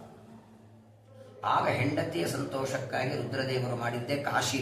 ಕಾಶಿಗೆ ವಾರಾಣಸಿ ಅಂತ ಹೆಸರು, ವಾರುಣಿ ಅಸಿ ಎರಡು ನದಿಗಳು, ಕಾಶಿ ಅಂತ ಹೆಸರು. ವಾಸ್ತವಿಕ ಕಾಶಿಗಿರೋ ಹೆಸರು ಪ್ರಮೋದವನ, ಆನಂದವನ. ಪ್ರಮೋದವನ ಅಯೋಧ್ಯೆ ಕರೀತಾರೆ, ಕಾಶಿಗೆ ಆನಂದವನ. ಯಾಕಂದ್ರೆ ಪಾರ್ವತಿಗೆ ಆನಂದ ಕೊಡೋದಕ್ಕಾಗಿ ಒಂದು ವನವನ್ನ ನಿರ್ಮಾಣ ಮಾಡಿದರು. ಆ ಹೂವಿನ ತೋಟ ನೋಡಿ ಪಾರ್ವತಿ ಪರಮೇಶ್ವರ ಬಂದರು, ನೋಡಿದರು. ಆಗ ಹೇಳ್ತಾರೆ ಪಾರ್ವತಿ, ಇಲ್ಲೇ ಇರೋಣ. ಪಾರ್ವತೀ ದೇವಿ ಕಾಶಿ ಆ ಆನಂದವನದಲ್ಲಿ ಕಾಶಿಯಲ್ಲಿರುವಾಗ ಒಂದಿನ ಗಂಗಾ ಸ್ನಾನಕ್ಕೆ ಬಂದರು. ಪಾರ್ವತೀ ದೇವಿ ಕಿವಿಯಲ್ಲಿರುವ ಒಂದು ಮಣಿ ಕೆಳಗೆ ಬಿತ್ತು, ಕುಂಡಲ. ರುದ್ರದೇವರ ಕಿರೀಟದಲ್ಲಿದ್ದು ಒಂದು ಮಣಿ ಕೆಳಗೆ ಬಿತ್ತು. ನೀರಲ್ಲಿ ಸ್ನಾನ ಮುಳುಗಿದಾಗ, ಮುಳುಗುವಾಗ ಬಿತ್ತು, ಅದು ಸಿಗಲೇ ಇಲ್ಲ ಅಂತ ಶಾಪ ಕೊಟ್ಟರು. ಇದು ಸ್ಮಶಾನ ಆಗಲಿ ಅಂತ. ಹಾಗದು ಮಣಿಕರ್ಣಿಕಾ ಘಾಟ ಆಯ್ತದೆ, ರುದ್ರದೇವರ ತಲೆಯಲ್ಲಿದ್ದ ಬಿದ್ದು. ಹಿಂಗಾಗಿ ಕಾಶಿಯೊಳಗೆ 80 ಘಾಟ್ ಇವೆ. ಮಣಿಕರ್ಣಿಕಾ ಘಾಟದಲ್ಲಿ 24 ತಾಸು ಉರಿಲೇಬೇಕು, 24 ತಾಸು ಇಲ್ಲಿ ಹೆಣ ಸುಡಬೇಕು ಅಂತ ಶಾಪ ಕೊಟ್ಟದೆ ರುದ್ರದೇವರು. ಆಮೇಲೆ ಆ ಮಣಿ ಸಿಕ್ತು ಪಾರ್ವತಿ ಎಂದು ವಿನಾಕಾರಣ ಶಾಪ ಕೊಟ್ರಿ ಅಂದಾಗ ಆಗ ರುದ್ರದೇವರು ವರ ಕೊಟ್ಟರು. ಮೊದಲು ಹೇಳ ಇದು ಸ್ಮಶಾನ ಆಗಲಿ ಅಂತ ಕೊಟ್ಟು ಅದು ಮಣಿಕರ್ಣಿಕಾ ಘಾಟ ಆಯಿತು. ಆಮೇಲೆ ರುದ್ರದೇವರಂತ ಇಲ್ಲಿ ಯಾರು ತಮ್ಮ ಪಿತೃಗಳ ದೇಹ ಸಂಸ್ಕಾರ ಮಾಡುತ್ತಾರೋ ಅವ್ರಿಗೆ ಸದ್ಗತಿ ಆಗತ್ತೆ. ಅದಾದ ಮೇಲೆ ಆ ಆನಂದವನ ಕಾಶಿಯಿಂದ ರುದ್ರದೇವರು ಬಂದರು ಕೇದಾರಕ್ಕೆ, ಗಂಡ ಹೆಂಡತಿ ಕೇದಾರಕ್ಕೆ ಬಂದು ಅವರು ಪ್ರತಿನಿತ್ಯ ಕೇದಾರದಿಂದ ಇಲ್ಲಿಗೆ ಸ್ನಾನಕ್ಕೆ ಬರ್ತಿದ್ರಂತೆ. ಎಲ್ಲಿ? ಬದರಿಗೆ. ಆವಾಗ ಇದು ಬದರಿ ಅಂತ ಕರೆದಿರಲಿಲ್ಲ, ಇದಕ್ಕೆ ಬದರಿ ಅಂತ ಹೆಸರವಾಗಿರಲಿಲ್ಲ ಇನ್ನು. ಇದು ಕೇದಾರದ ಒಳಗೇನೆ ಒಂದು ಭಾಗ ಇತ್ತು, ಪರ್ವತದ ಒಂದು ಭಾಗ. ಕೇದಾರದಿಂದ ಗಂಡ ಹೆಂಡತಿ ಇಬ್ಬರೂ ಸ್ನಾನಕ್ಕೆ ಬರಬೇಕು. ಪ್ರತಿನಿತ್ಯ ಬಂದು ರುದ್ರದೇವರು ಪಾರ್ವತಿ ಆಲಕನಂದೆಯಲ್ಲಿ ಸ್ನಾನ ಮಾಡಿ ನಿತ್ಯ ಹೋಗ್ತಿದ್ರು. ಒಂದಿನ ಏನಾಯ್ತಂದ್ರೆ, ಇಬ್ಬರು ಪಾರ್ವತಿ ಪರಮೇಶ್ವರರು ಅಲಕನಂದೆಯಲ್ಲಿ ಸ್ನಾನ ಮಾಡಿ ಹೊರಟಿದ್ರು. ನಡು ರಸ್ತೆಯಲ್ಲಿ ಒಂದು ಸಣ್ಣ ಮಗು ಅಳ್ತಾ ಇದೆ, 8 ತಿಂಗಳದ ಮಗು. ಆ 8 ತಿಂಗಳ ಮಗು ಯಾರೋ ಮಲಗಿಸಿ ಹೋಗ್ಬಿಟ್ಟಿದ್ದಾರೆ. ಜೋರಾಗಿ ಮಗು ಅಳ್ತಾ ಇದೆ. ಈಗ ನಾವು ದಾರಿಯಲ್ಲಿ ಹೋಗುವಾಗ ಒಂದು ಮಗು ಹತ್ರ ಏನ್ ಮಾಡ್ತೀವಿ? ತಂದೆ ಯಾರು, ತಾಯಿ ಯಾರು, ಅದಕ್ಕೆ ಹೋಗಿ ಸೇರ್ಸೋಣ ಅಂತೀವಿ, ಕರುಣೆ ಇರುತ್ತಲ್ಲ. ಪಾರ್ವತಿ ಪರಮೇಶ್ವರರು ಸ್ನಾನ ಮಾಡಿ ಹೋಗುವಾಗ ನೋಡಿದ್ರು ಪಾರ್ವತಿ ರುದ್ರದೇವರಂತಾರೆ, ಯಾರ್ದು ಮಗು ಇಲ್ಲಿ ಬಿಟ್ಟು ಹೋಗಿದ್ದಾರೆ ನೋಡು, ಆಚೆ ಈಚೆ ಇವ್ರ ಅಪ್ಪ ಅಮ್ಮ ಯಾರಾದ್ರೂ ಇದ್ದಾರ? ಯಾರು ಕಾಣಲಿಲ್ಲ. ಆದ್ರೆ ಬಿಟ್ಟು ಹೋಗ್ಲಿಕ್ಕೆ ಮನಸ್ಸು ಬರಲಿಲ್ಲ ಅವ್ರಿಗೆ. ರುದ್ರದೇವರಂದ್ರು, ಅಷ್ಟು ಸಣ್ಣ ಮಗುವನ್ನು ಬಿಟ್ಟು ಹೋಗಿದ್ದಾರೆ, ಸರಿ ಎತ್ಕೊಂಡು ಹೋಗೋಣ ಅಂತ. ಆ ಮಗುವನ್ನ ಎತ್ಕೊಂಡು ಬಂದ್ರಂತೆ. ಅವಾಗ ಇನ್ನೂ ಒಂದು ಸಣ್ಣ ಮನೆ ಇತ್ತು. ಆ ಮನೆಯೊಳಗೆ ಕರ್ಕೊಂಡು ಬಂದ್ರು, ಪಾರ್ವತಿ ಕರ್ಕೊಂಡು ಬಂದು ಥಂಡಿ ಆಗತ್ತೆ ಅಂತ ಮಲಗಿಸಿದ ಮೇಲೆ ಆ ಮಗು ನೋಡಿ ಅಲ್ಲಿ ಅಳ್ತಾ ಇದೆ. ಎತ್ಕೊಂಡು ಒಳಗೆ ಬಂದಾಕ್ಷಣ ಅಳು ನಿಂತೋಯ್ತು. ಪಾರ್ವತಿ ಪರವಾಗಿಲ್ಲ, ಮಗು ಅಳೋದು ನಿಲ್ಲಿಸಿದೆ ಅಂತ. ಆಗ ಆ ಮಗು ಹೇಳ್ತದೆ, ಈ ಊರು ನನಗೆ ಬೇಕು ಅಂತ ಅಳೋದು. ಇಲ್ಲೇ ನಾನಿರ್ತೀನಿ, ಇದೇ ಜಾಗದಲ್ಲಿ ನನಗೆ ಜಾಗ ಬೇಕು ಅಂತ. ಗೊತ್ತಾಯ್ತು ರುದ್ರದೇವರಿಗೆ ಸಾಕ್ಷಾತ್ ಪರಮಾತ್ಮ ನಾರಾಯಣ. ಯಾಕಂದ್ರೆ ಈಗ ಬೆಂಗಳೂರಲ್ಲಿ ನಿಮ್ಗೆಲ್ಲ ಗೊತ್ತಿರ್ತದೆ, ನಾವು ಒಂದು ಮನೆ ಕಟ್ಟಿ ಬಾಡಿಗೆ ಕೊಡಬೇಕು ಅಂದ್ರೆ ಆ ಬಾಡಿಗೆದೆಲ್ಲ ನಿಯಮಗಳಿರ್ತದೆ. ಮೊದಲು ಇಷ್ಟು ಡಿಪಾಸಿಟ್ ಕೊಡಬೇಕು, ಇಷ್ಟು ಬಾಡಿಗೆ ಇರಬೇಕು, ಇಷ್ಟೇ ನೀರು ಬಳಸಿ, ಹಂಗೆಲ್ಲ ಪಾಪ ಓನರ್ಗಳೆಲ್ಲ ಹೇಳ್ತಾರೆ. ಈಗ ನಮ್ಮ ಹತ್ರ ಕೊಡ್ಲಿಕ್ಕೆ ಏನಿರಲಿಲ್ಲ ಅಂದ್ರೆ ಆಳ್ಲಿಕ್ಕೆ ಶುರು ಮಾಡ್ಬಿಡೋದು. ಅಯ್ಯೋ ಮರ ಹೇಳ್ಬೇಡಪ್ಪ, ಸ್ವಲ್ಪ ಕಡಿಮೆ ಆದ್ರೂ ಕೊಡು, ಪರವಾಗಿಲ್ಲ, ಹಂಗ್ ಮಾಡ್ಬಿಟ್ರು. ನಾರಾಯಣ ದೇವರ ಹತ್ರ ಕೊಡ್ಲಿಕ್ಕೆ ಏನಿರ್ಲಿಲ್ಲ. ಇದೆಲ್ಲ ರುದ್ರದೇವರ ಆಸ್ತಿ, ಇಲ್ಲೇ ಇರಬೇಕಾಗಿತ್ತು ಅವರಿಗೆ. ಆಮೇಲೆ ಬರ ಇರೋದಲ್ರಿ, ನಮ್ಮಲ್ಲಿ ಒಂದು ಕನ್ನಡದಲ್ಲಿ ಗಾದೆ ಮಾತಿದೆ ನೋಡಿ, ಮಳೆ ಹೊಡೆಲಿ ಕೊಟ್ರೆ ಗೋಡೆನೆ ನಮ್ದು ಅಂತ. ನಾವೆಲ್ಲ ಹಂಗೆ ಇದ್ದೀವಿ, ಗಾಡಿ ಮನೆ ಕೊಟ್ಟು ಸಾಕು. ಮುಂದೆ ಇದು ತಂದ ಕ್ಷೇತ್ರ ನಾರಾಯಣ ಮಾಡ್ಕೋಬೇಕಾಗಿತ್ತು. ಹಂಗಾಗಿ ಮಗು ಅಳ್ತಾ ಇದ್ದಾಗ ರುದ್ರದೇವರಂದ್ರೆ ಹೆಂಡತಿಗೆ, ಪರವಾಗಿಲ್ಲ ಮಾಡು, ಒಂದ್ ಕೆಲಸ ಮಾಡೋಣ, ಈ ಕೂಸಿಗೆ ಇಲ್ಲೇ ಕೊಟ್ಬಿಡೋಣ. ಆದ್ರೆ ನೋಡಿ ಅವ್ರೇನ್ ತಿಳ್ಕೊಂಡಿದ್ರು, ಸಣ್ಣ ಕೂಸು ಈ ಊರಲ್ಲಿ ಇರ್ತದೆ ಅಂದ್ರೆ ಏನೋ ಆಮೇಲೆ ಬರ್ತಾ ನಾರಾಯಣ ಕ್ಷೇತ್ರ ಅವರೇ ದೂರ ಹೋಗ್ಬಿಟ್ರು. ಹಂಗಾಗಿ ಪಾರ್ವತಿ ಪರಮೇಶ್ವರರು ಕೇದಾರದಲ್ಲಿ ಉಳ್ಕೊಂಡ್ರು, ಕೇದಾರ ಖಂಡದಲ್ಲಿ, ನಾರಾಯಣ ಇಲ್ಲಿ ಉಳ್ಕೊಂಡ. ಆದರೆ ಯಾತ್ರೆ ಬರೋರು ಮಾತ್ರ ಕೇದಾರಕ್ಕೂ ಹೋಗ್ತಾರೆ, ಇಲ್ಲೂ ಬರ್ತಾರೆ, ಪರಮಾತ್ಮನ ದರ್ಶನವನ್ನು ಮಾಡಿಕೊಳ್ತಾರೆ. ಈ ಕ್ಷೇತ್ರದಲ್ಲಿ ಸಾಕ್ಷಾತ್ ವೈಕುಂಠದಿಂದ ಬಂದದ್ದು ನಾರಾಯಣ. ನೋಡಿ, ದೇವರಿಗೆ ಯಾವುದೇ ಒಂದು ಹೆಸರಿನಿಂದ ಕರಿಬೇಕಾದ್ರೆ ನಮ್ಮಂಗಲ್ಲ. ನಮ್ಮಲ್ಲಿ ಶ್ರೀಮದ್, ನಿಮ್ಗೆಲ್ಲ ಅದು ತಿಳಿಯತ್ತೋ ಇಲ್ಲೋ ಗೊತ್ತಿಲ್ಲ, ಶಾಸ್ತ್ರೀಯ ಭಾಷಾ ಸುಧಾದಲ್ಲಿ ಹೇಳ್ತಾರೆ, ಒಂದು ಶಬ್ದಗಳಲ್ಲಿ 4 ಭಾಗ: ಯೋಗ ರೂಢಿ, ಯೋಗ ರೂಢಿ, ವಿದ್ವದ್ ರೂಢಿ ಅಂತ. ಬಹಳ ತಲೆ ತಿನ್ನಲ್ಲ, ಗಾಬರಿ ಆಗ್ಬೇಡಿ, ತಲೆಗೆ ಹೋಗಲ್ಲ ನಿಮ್ಗೆ ಹೇಳಿದ್ರೆ. ನನಗೆ ಎಷ್ಟು ವರ್ಷ ಹೋಗಿರಲಿಲ್ಲ. ಸುಧಾ ಗ್ರಂಥದಲ್ಲಿ ಹೇಳ್ತಾರೆ. ಈಗ ನೋಡಿ, ಪಂಕಜ ಅಂತ ಶಬ್ದ ಇದೆ, ಇದು ಯೋಗ ಶಬ್ದ. ಹೆಂಗೆ ಯೋಗ ಅಂದ್ರೆ, ಪಂಕ ಅಂದ್ರೆ ಕೆಸರು, ಪಂಕಜ ಅಂದ್ರೆ ಕೆಸರಿನಲ್ಲಿ ಹುಟ್ಟುವುದು ಕಮಲ. ಯಾವ ಶಬ್ದ ಯೌಗಿಕ ಅಂದ್ರೆ ಅದರಿಂದ ಒಂದು ಅರ್ಥ ಬರ್ತದೆ, ಅದನ್ನ ಯೋಗ. ಸುಮ್ಮನೆ ಕರೆದ್ರೆ ಅದು ರೂಢಿ. ಈಗ ಇದನ್ನ ಮೊಬೈಲು ನೀವೆಲ್ಲರಿಗೂ ಗೊತ್ತು. ನಿಮಗೆ ಹೇಗೆ ನಿಮ್ಮ ತಂದೆ ತಾಯಿಗಳು ತೊಟ್ಲಲ್ಲಿ ಹಾಕಿ ಹೆಸರಿಟ್ಟಿದ್ದಾರೆ, ನಾಮಕರಣ ಮಾಡಿದ್ದಾರೆ, ಇದಕ್ಕೆ ಯಾರು ತೊಟ್ಲಾಗ ಹಾಕಿದ್ರು? ಇದ್ರ ಮೊಬೈಲ್ ಅಂತ ಹೆಂಗೆ ಗೊತ್ತಾಯ್ತು? ನಿಮಗೆ ಯಾರೋ ತಿಳಿದವ್ರು ಹೇಳಿದ್ರು, ಅವ್ರು ಯಾರೋ ತಿಳಿದ್ರು, ಇದು ಬರೀ ಮೊಬೈಲ್ ಅಲ್ಲ, ಇದನ್ನೇ ಮಾವಿನ ಮರ, ಇದು ಬೇವಿನ ಮರ, ಇದು ಪ್ರಾಣಿ, ಇದು ಪಕ್ಷಿ, ಇದು ಕ್ರಿಮಿ, ಇದು ಕೀಟ, ಇದು ಹುಳ, ಇದು ನದಿ, ಇದು ಪರ್ವತ, ಇವತ್ತೇನು ನಾವು ಕರೀತೇವೆ ಆ ವಸ್ತುಗಳಿಗೆ ಇದೇ ಹೆಸರಿನಿಂದ ಕರಿಬೇಕು ಅಂತ ಯಾರು ಹೇಳಿದ್ದು? ಅವುಗಳಿಗೆ ನಾಮಕರಣ ಮಾಡಿದ್ದಾರೆ ತೊಟ್ಲಲ್ಲಿ ಹಾಕಿ. ಅಸ್ಮಾತ್ ಪದಾದಯವರ್ಥೋ ಬೋದ್ಧವ್ಯ ಇದು ಈಶ್ವರೇಚ್ಛಾ ಸಂಕೇತ ಶಕ್ತಿ. ಯಾವಾಗ ಪರಮಾತ್ಮ ಬ್ರಹ್ಮಾಂಡದ ಸೃಷ್ಟಿ ಮಾಡಿದ, ಯಾವ ಗಿಡ, ಯಾವ ಎಲೆ, ಯಾವ ಹೂವು, ಯಾವ ಹೆಸರಿನಿಂದ ಕರಿಬೇಕು ಅಂತ ದೇವರು ಸಂಕಲ್ಪ ಮಾಡದ ಅನ್ನೋದಕ್ಕಾಗಿಯೇ ಮಲ್ಲಿಗೆ, ಸಂಪಿಗೆ, ಜಾಜಿ, ಪಾರಿಜಾತ. ಹೂಗಳಲ್ಲಿ ವ್ಯತ್ಯಾಸ ಎಷ್ಟಿದೆ ಗೊತ್ತಾ ನಿಮಗೆ? ಮಣ್ಣು ಒಂದೇ, ನೀರು ಒಂದೇ, ಆದರೆ ವಾಸನೆನೂ ಬೇರೆ. ಬರೇ ವಾಸನೆ ಅಲ್ಲ, ಬೆಲೆನೂ ಬೇರೆ. ಶಾವಂತಿಗೆ ಏನ್ ಬೆಲೆ ಇರುತ್ತೆ, ಸಂಪಿಗೆ ಅದೇ ಕೊಡ್ತಾರ. ಸಂಪಿಗೆ ಇರೋ ಬೆಲೆ ಮಲ್ಲಿಗೆ ಕೊಡ್ತಾರ. ಅದರಲ್ಲೂ ಬೆಂಗಳೂರಲ್ಲಿ ಹಬ್ಬಗಳ ಬಂತು ಅಂದ್ರೆ ಏನ್ ದೇವರ ವಿಚಿತ್ರ ನೋಡಿ. ಒಂದೇ ಮಣ್ಣಿನಿಂದ ಈ ಪಚ್ಚು ಬಾಳೆಹಣ್ಣು ಬರುತ್ತಲ್ಲ, ಪಚ್ಚು ಬಾಳೆಹಣ್ಣು ತಿಂದ್ರೆ ಶುಗರ್ಗೆ ಎಫೆಕ್ಟ್. ಅದು ಯಾಲಕ್ಕಿ ಬಾಳೆಹಣ್ಣು ತಿಂದ್ರೆ, ಎರಡು ಬಾಳೆಹಣ್ಣು ಭೂಮಿಯಿಂದೇ ಬಂದದ್ದು. ಒಂದು ಬಾಳೆಹಣ್ಣಲ್ಲಿ ಗುಣ ಇಟ್ಟ, ಇನ್ನೊಂದು ಬಾಳೆಹಣ್ಣು ಶುಗರ್ ದೋಷವಾಗಿಟ್ಟ. ಅದೇ ಮಣ್ಣಿನಿಂದ ಬಂದಂತಹ ಬೇವಿನ ಎಲೆ ಅದು ತಪ್ಪು ಕುಟ್ಟು ಶುಗರ್ ಜೀರ್ಣ ಆಗ್ತದೆ ಅಂತ ತಗೋತ ಅಂದ್ರೆ ಹೇಳಿದ್ನಲ್ಲ.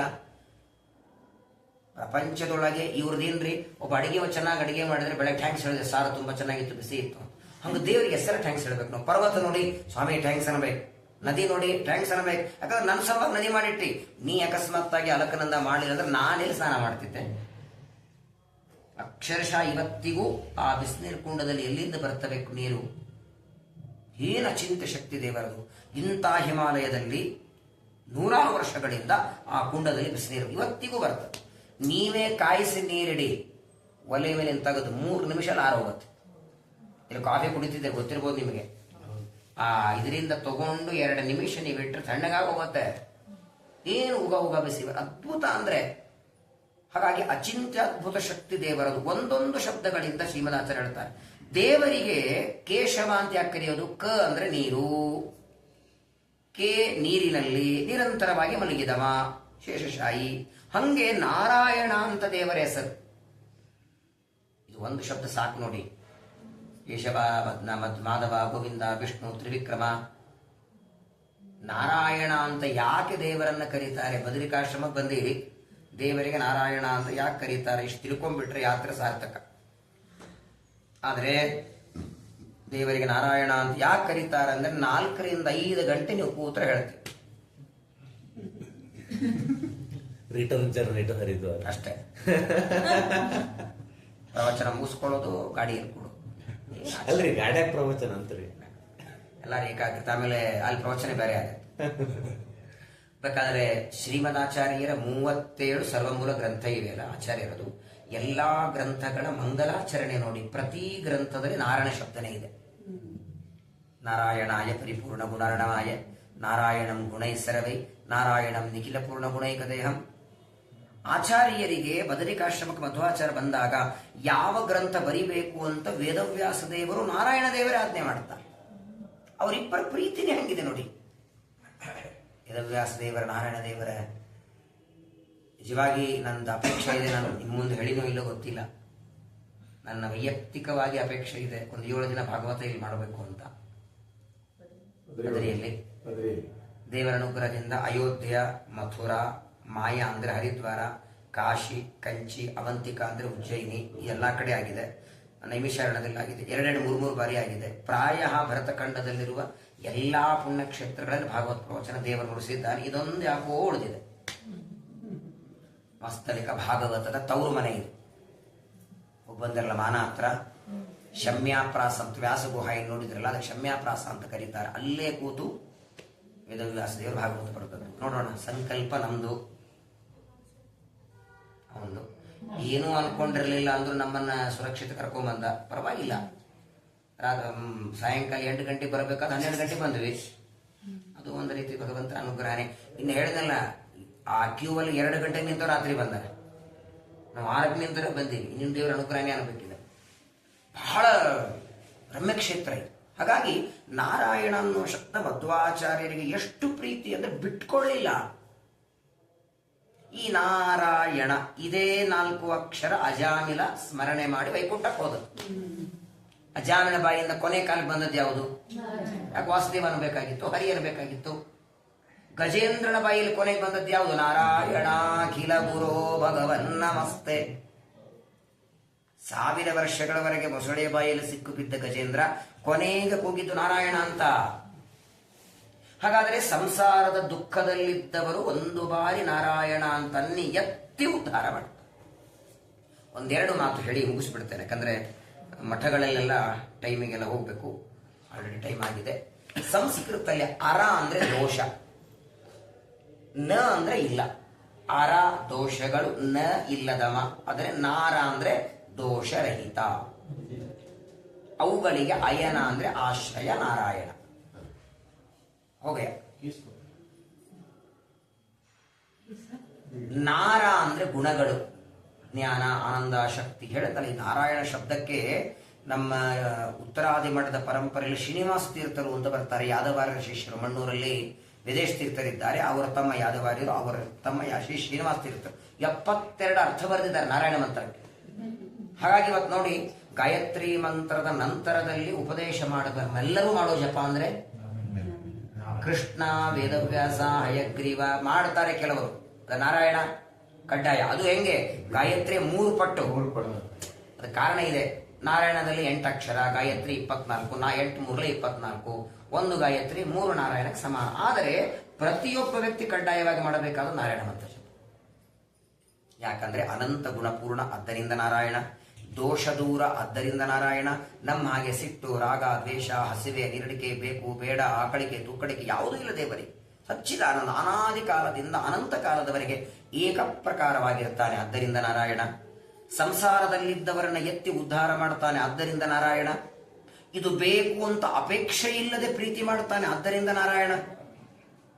ಪಕ್ಕದಲ್ಲಿ ಒಂದು ಊಟಕ್ಕೆ ಎಲೆ ಹಿಡಿದ್ರೆ ಥ್ಯಾಂಕ್ಸ್ ಹೇಳ್ತೀವೋ ಅವರಿಗೆ? ಹೇಳ್ತೀವೋ ಇಲ್ಲ? ಆ ಎಲೆ ಅವ್ರದ್ದು ಇರಲ್ಲ. ಹಂಗೆ ನಮ್ಮಿಂದ ಏನು ಉಪಕಾರ ಅಪೇಕ್ಷೆ ದೇವರಿಗಿದೆ ಹೇಳಿ? ನಾವು ಅಭಿಷೇಕ ಹಂಗ ಅಕಸ್ಮಾತ್ ನಮ್ಮಿಂದ ಏನಾದ್ರು ಅಪೇಕ್ಷೆ ಇಟ್ಕೊಂಡ್ರೆ ಏನೂ ಮಾಡ್ಲೇಬಾರ್ದು. ನೋಡಿ, ನಮ್ಮ ಮುಖ ನೋಡಿದ್ರೆ ಬಳಂದವ್ರಿಗೆ ಕೊಡ್ಬೇಕು ಅನ್ಸಲ್ಲ. ಹಂಗಿದ್ದೀವಿ ನಾವು. ಏನು ಪರಮಾತ್ಮನ ಕಾರುಣ್ಯ, ಸುರಕ್ಷಿತ ಕರ್ಕೊಂಡ್ಬರ್ತಾನೆ, ಯಾತ್ರೆ ಮಾಡಿಸ್ತಾನೆ, ತೀರ್ಥ ನೈವೇದ್ಯ ಈ ತರ ಪ್ರವಚನ ಎಲ್ಲ ಹಾಕಿಸ್ತಾನೆ ಅಂದ್ರೆ ದೇವರ ಕಾರುಣ್ಯ.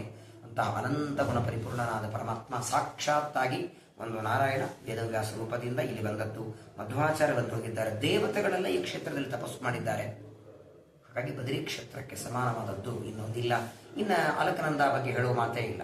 ಯಾವಾಗ ತ್ರಿವಿಕ್ರಮನ ಪಾದ ಒಡೆದು ಹೊರಗಿದ್ದ ನೀರು ಒಳಗೆ ಬಂತಲ್ಲ, ಬ್ರಹ್ಮಾಂಡದ ಆಚೆ ಇರುವ ನೀರು ಹೊರಗೆ ಬಂದ ಮೇಲೆ ಆ ನೀರು ಹೆಂಗೆ ಬಂತು ಅಂತ ಪಂಚಮಸ್ಕಂದ ಭಾಗವತ ಹೇಳುತ್ತೆ. ತತ್ರ ಭಗವತ ಸಾಕ್ಷಾತ್ ಯಜ್ಞಲಿಂಗಸ್ಯ ವಿಷ್ಣೋರ್ ವಿಕ್ರಮತೋ ವಾಮಪಾದಾಂಗುಷ್ಟನಕ ನಿರ್ಭಿನ್ನ ಉದ್ವಾಂಡ ಕಟಾಹ ವಿವರೇಣ ಅಂತ ಪ್ರವಿಷ್ಟಾಯ ಬಾಹ್ಯ ಜಲಧಾರ. ಪರಮಾತ್ಮನ ಪಾದ ಉಗುರು ತಾಕಿ ಒಡೆದು ನೀರು ಹೊರಗೆ ಬಂತು. ಆ ನೀರಿನ ಬ್ರಹ್ಮದೇವರು ಕಮಂಡದಲ್ಲಿ ತುಂಬಿಕೊಂಡು ಅದೇ ವಿಷ್ಣು ಪಾದ ತೊಳೆದರು. ಅವರದೆಲ್ಲ ಸಾಕ್ಷಾತ್ ವಿಷ್ಣು ಪಾದ. ಆ ವಿಷ್ಣು ಪಾದ ತೊಳೆದ ಮೇಲೆ ಆ ನೀರು ಮೊಟ್ಟ ಮೊದಲು ಬಿದ್ದದಿಯಲ್ಲಿ ಧ್ರುವಲೋಕದಲ್ಲಿ. ಆಮೇಲೆ ಅನಂತರದಲ್ಲಿ ಆ ನೀರು ಮೇರು ಪರ್ವತ ಮೇಲೆ ಬ್ರಹ್ಮದೇವರ ಮನೆ ಇದೆ, ಶತಕೋಟಿ ಅಂತ, ಅಲ್ಲಿ ಬಿತ್ತು. ಪರಮಾತ್ಮನ ಪಾದ ತೊಳೆದ ನೀರು ಅಲ್ಲಿ ಬಿದ್ದು 4 ಭಾಗ ಆಯಿತು. ಸೀತಾ, ಚಕ್ಷು, ಭದ್ರ, ಅಲಕನಂದ. ಅಲಕನಂದ ಈ ಉತ್ತರ ದ್ವಾರದಿಂದ ಹರಿದು ಮುಂದೆ ಹೋದರೆ ಅಲ್ಲಿ ಕೇದಾರದಿಂದ ಮಂದಾಕಿನಿ ಬರ್ತಾಳೆ, ಅಲ್ಲಿ ಸಂಗಮ ಆಗತ್ತೆ. ಕೊನೆಗೆ ಬರೋದು ದೇವಪ್ರಯಾಗದಲ್ಲಿ ಭಾಗೀರಥಿ ಸಂಗಮ. ಅವಳು ಕೊನೆ ಗಂಗಾ ಆಗೋದು ಹರಿದ್ವಾರದಲ್ಲಿ. ಬದರಿಯಿಂದ ಹರಿದ್ವಾರದವರೆಗೆ ಅಲಕನಂದ ಬರ್ತಾಳೆ. ಮಧ್ಯದಲ್ಲಿ ಒಬ್ಬೊಬ್ಬರು ಸೇರ್ತಾ ಬರ್ತಾರೆ ನದಿಗಳು. ಹಾಗಾಗಿ ಗಂಗಾ ನದಿ ವಿಶೇಷವಾಗಿ ನಾವು ಪೂಜಾ ಮಾಡ್ತೀವಿ. ಇವತ್ತು ದಶಹರ ವ್ರತ, ಮುಂದೆ ನಾವು ಮತ್ತೆ ಜ್ಯೇಷ್ಠದಲ್ಲಿ ಮಾಡ್ತೀವಿ. ಭಗೀರಥ ರಾಜ ತಪಸ್ಸು ಮಾಡಿ ಗಂಗಾದೇವಿಗೆ ಬಾ ಅಂತ ಭೂಮಿಗೆ ಕರೆದ್ರೆ ಇದೇ ಜ್ಯೇಷ್ಠ ಮಾಸ ಶುಕ್ಲ ಪಕ್ಷ ದಶಮಿ ಬಂದದ್ದು. ಅದಕ್ಕಾಗಿ ಭಾಗೀರಥಿ ಜಯಂತಿ ಅಂತೀವಿ. ನಮ್ದೆಲ್ಲ ನಿಜವಾಗಿ ಎಷ್ಟು ಪುಣ್ಯ ನೋಡಿ. ಮನೆಯಲ್ಲಿ ಒಂದು ಕಲಶ ಇಟ್ಟು ಅಲ್ಲಿ ಭಾಗೀರಥಿ ಪೂಜಾ ಮಾಡ್ತಿದ್ವಿ. ಇದು ಡೈರೆಕ್ಟ್ ಆಗಿ ಪೂಜಾ ಇವತ್ತು ಕೋಟಿ ಜನ್ಮ ಸಿಗಲ್ಲ ರೀ. ಇದು ನಾವೇನ್ ಅನ್ಕೊಂಡಿರ್ಲಿಲ್ಲ ಭಾಗೀರಥಿ ಜಯಂತಿಲಿ ಇರ್ತೀವಿ ಅಂತ, ಸಡನ್ಲಿ ಫಿಕ್ಸ್ ಮಾಡಿ ಹೊರಟದಟ್ಟೆ. ಭಾಗೀರಥಿ ಜಯಂತಿ ಅಲಕನಂದ ಸ್ನಾನ ಮಾಡಿ ಅಲಕನಂದ ಮರದ ಬಾಗಿನ ಕೊಡೋ ಭಾಗ್ಯ ನಾವು ಬೇಡಿದ ದೇವರು ಕೊಡ್ತಿದ್ದೋ ಇಲ್ಲ ಗೊತ್ತಿಲ್ಲ. ಅಂತಹ ಪರಮಾತ್ಮ ನೋಡಿ, ಎಲ್ಲಾ ನದಿಗಳಲ್ಲಿ ಅಗ್ರಸ್ಥಾನ ಗಂಗೆಗೆ. ಎಲ್ಲಾ ನದಿಗಳಲ್ಲಿ ಸ್ನಾನ ಮಾಡಿದ್ರೆ ಪುಣ್ಯ, ಇವ್ರದ್ದು ಹೆಸರು ಹೇಳಿದ್ರೆ ಪುಣ್ಯ ಅಂತೆ. ಗಂಗಾ ಗಂಗೆ ದೇವೋ ಬ್ರೂಯಾತ್ ಯೋಜನಾನಾಂ ಶತೈರಪಿ. ಮುಚ್ಚತೆ ಸರ್ವ ಪಾಪೇಭ್ಯ ವಿಷ್ಣು ಲೋಕಂ ಸಗಚ್ಚತಿ. ಪರಮಾತ್ಮನ ಪಾದದಿಂದ ಬಂದವಳು. ಯಾವಾಗಲೂ ಮಗಳ ಮೇಲೆ ತಂದೆ ಪ್ರೀತಿ ಅಲ್ವಾ? ದೇವರ ಪಾದದಿಂದ ಬಂದಿದ್ದಾಳೆ ಅಂದ್ರೆ ಗಂಗೆ ದೇವರ ಮಗಳು ಅನ್ನೋದಕ್ಕಾಗಿ ಅಷ್ಟು ಪಾವಿತ್ರ್ಯ ಕೊಟ್ಟದ್ದು. ನಾಳೆ ದಿನ ಹರಿದ್ವಾರದಲ್ಲಿ ಮತ್ತೆ ಗಂಗಾ ಸ್ನಾನ ನೀವೆಲ್ಲ ಮಾಡೋರಿದ್ದೀರಿ. ವಿಶೇಷವಾಗಿ ಇಲ್ಲಿ ಅಲಕರಂದ ಹರಿದ್ವಾರದಲ್ಲಿ ಗಂಗಾ ಸ್ನಾನ ಮಾಡಿ ಈ ಪವಿತ್ರವಾದ ಪರ್ವಕಾಲ. ಗೊತ್ತಿಲ್ಲ ಮುಂದಿನ ವರ್ಷ ಅಧಿಕದಲ್ಲಿ ಎಲ್ಲಿ ಇರ್ತೀವೋ ಗೊತ್ತಿಲ್ಲ. ಮುಂದಿನ 3 ವರ್ಷ ನಂತರ ಅಧಿಕ ಬಂದ್ರೆ ಹೀಗೆ ಬರೋ ಯಾತ್ರೆ ಬರೋ ಬುದ್ಧಿ ಕೊಡ್ತಾನೋ ಇಲ್ಲೋ ಗೊತ್ತಿಲ್ಲ. ಬುದ್ಧಿ ಆರೋಗ್ಯ ಹೋಗಬೇಕನ್ನುವ ತಿಳುವಳಿಕೆ, ಈ ತರಹದ ಸಮಾಗಮ, ಸಂಪತ್ತು ಎಲ್ಲಾನು, ದುಡ್ಡು ಮುಂದೆ ದುಡ್ಡು ಇರಲಿಲ್ಲ ಅಂದ್ರೆ ಇದನ್ನೆಲ್ಲ ಕೊಟ್ಟು ನಮ್ಮನ್ನ ದೇವರು ಕರ್ಕೊಂಡು ಬಂದಿದ್ದಾನೆ. ಈ ಬದರಿ ಯಾತ್ರೆ ನಿರ್ವಿಘ್ನವಾಗಿ ಮಾಡಿಸಿದ್ದಕ್ಕೆ ದೇವರನ್ನ ಬೆನುಕೊಳ್ಳಿಕ್ಕೆ ಸಾಧ್ಯ. ಕೋಟಿ ಕೋಟಿ ನಮಸ್ಕಾರ. ನೀನು ಮಾಡಿದ ಉಪಕಾರಕ್ಕೆ ನಾವೇನು ಮಾಡ್ಲಿಕ್ಕೆ ಸಾಧ್ಯ ಇಲ್ಲ. ಹರಿದ್ವಾರದಿಂದ ಇಲ್ಲಿಗೆ ನಮ್ಮನ್ನು ಕರ್ಕೊಂಡು ಬಂದಿದ್ದೆ, ಇಲ್ಲಿಂದ ಮತ್ತೆ ನಮ್ಮನ್ನು ಹರಿದ್ವಾರಕ್ಕೆ ಹೋಗಿ ನಮ್ಮ ಮನೆಗೆ ನಾವು ತಲುಪುವವರೆಗೆ 4 ರೂಪಗಳಿಂದ ನಮ್ಮ ಜೊತೆಗೆ ಇದ್ದು ರಕ್ಷಣೆ ಮಾಡಿದ್ದೆ ಸ್ವಾಮಿ. ಎಂಥ ತೊಂದರೆಗಳು ನೀನು ಹರಿದ್ವಾರದಿಂದ ಬರಬೇಕಾದ್ರೆ ನೀನು ಪರಮಾತ್ಮನ ಕಾರುಣ್ಯ ಹೇಳಿ. ಪರವಾಗಿಲ್ಲ, ಒಂದು 4 ಗಂಟೆ ನಿಂತದ್ದಾಯ್ತು. ಅದ್ರ ವ್ಯಾನಲ್ಲಿ ಇದ್ವಿ. ಬೈ ಚಾನ್ಸ್ ಏನೋ ಆಗಿ ಮಳೆ ಬಂದು ಏನೋ ಆಗ್ಬೋದು. ಅದು ದೇವರ ಕಾರುಣ್ಯ ನೆನೆಸ್ಕೊಳ್ರಿ. ಜ್ಞಾನದಲ್ಲಿದ್ರು ಸೇಫ್ ಇದ್ವಿ, ಏನು ಸಮಸ್ಯೆ ಇರಲಿಲ್ಲ. ಅದನ್ನ ನಾವು ನೆನೆಸ್ಕೊಂಡು ಆ ಪರಮಾತ್ಮನಲ್ಲಿ ಇದನ್ನ ನಮ್ಮ ಸುಮಧ್ವಿಜಯದಲ್ಲಿ ಒಂದು ಮಾತಾಡ್ತಾರೆ. ಯಾವಾಗಲೂ ನೋಡಿ, ನಾವೇನೇ ಕರ್ಮ ಮಾಡಿದ್ರು ಸಮರ್ಪಣೆ ಮಾಡಬೇಕಂತ. ಏನಾಗತ್ತೆ ಹೇಳಿ ಸಮರ್ಪಣೆ ಮಾಡಲಿಲ್ಲ ಅಂದ್ರೆ?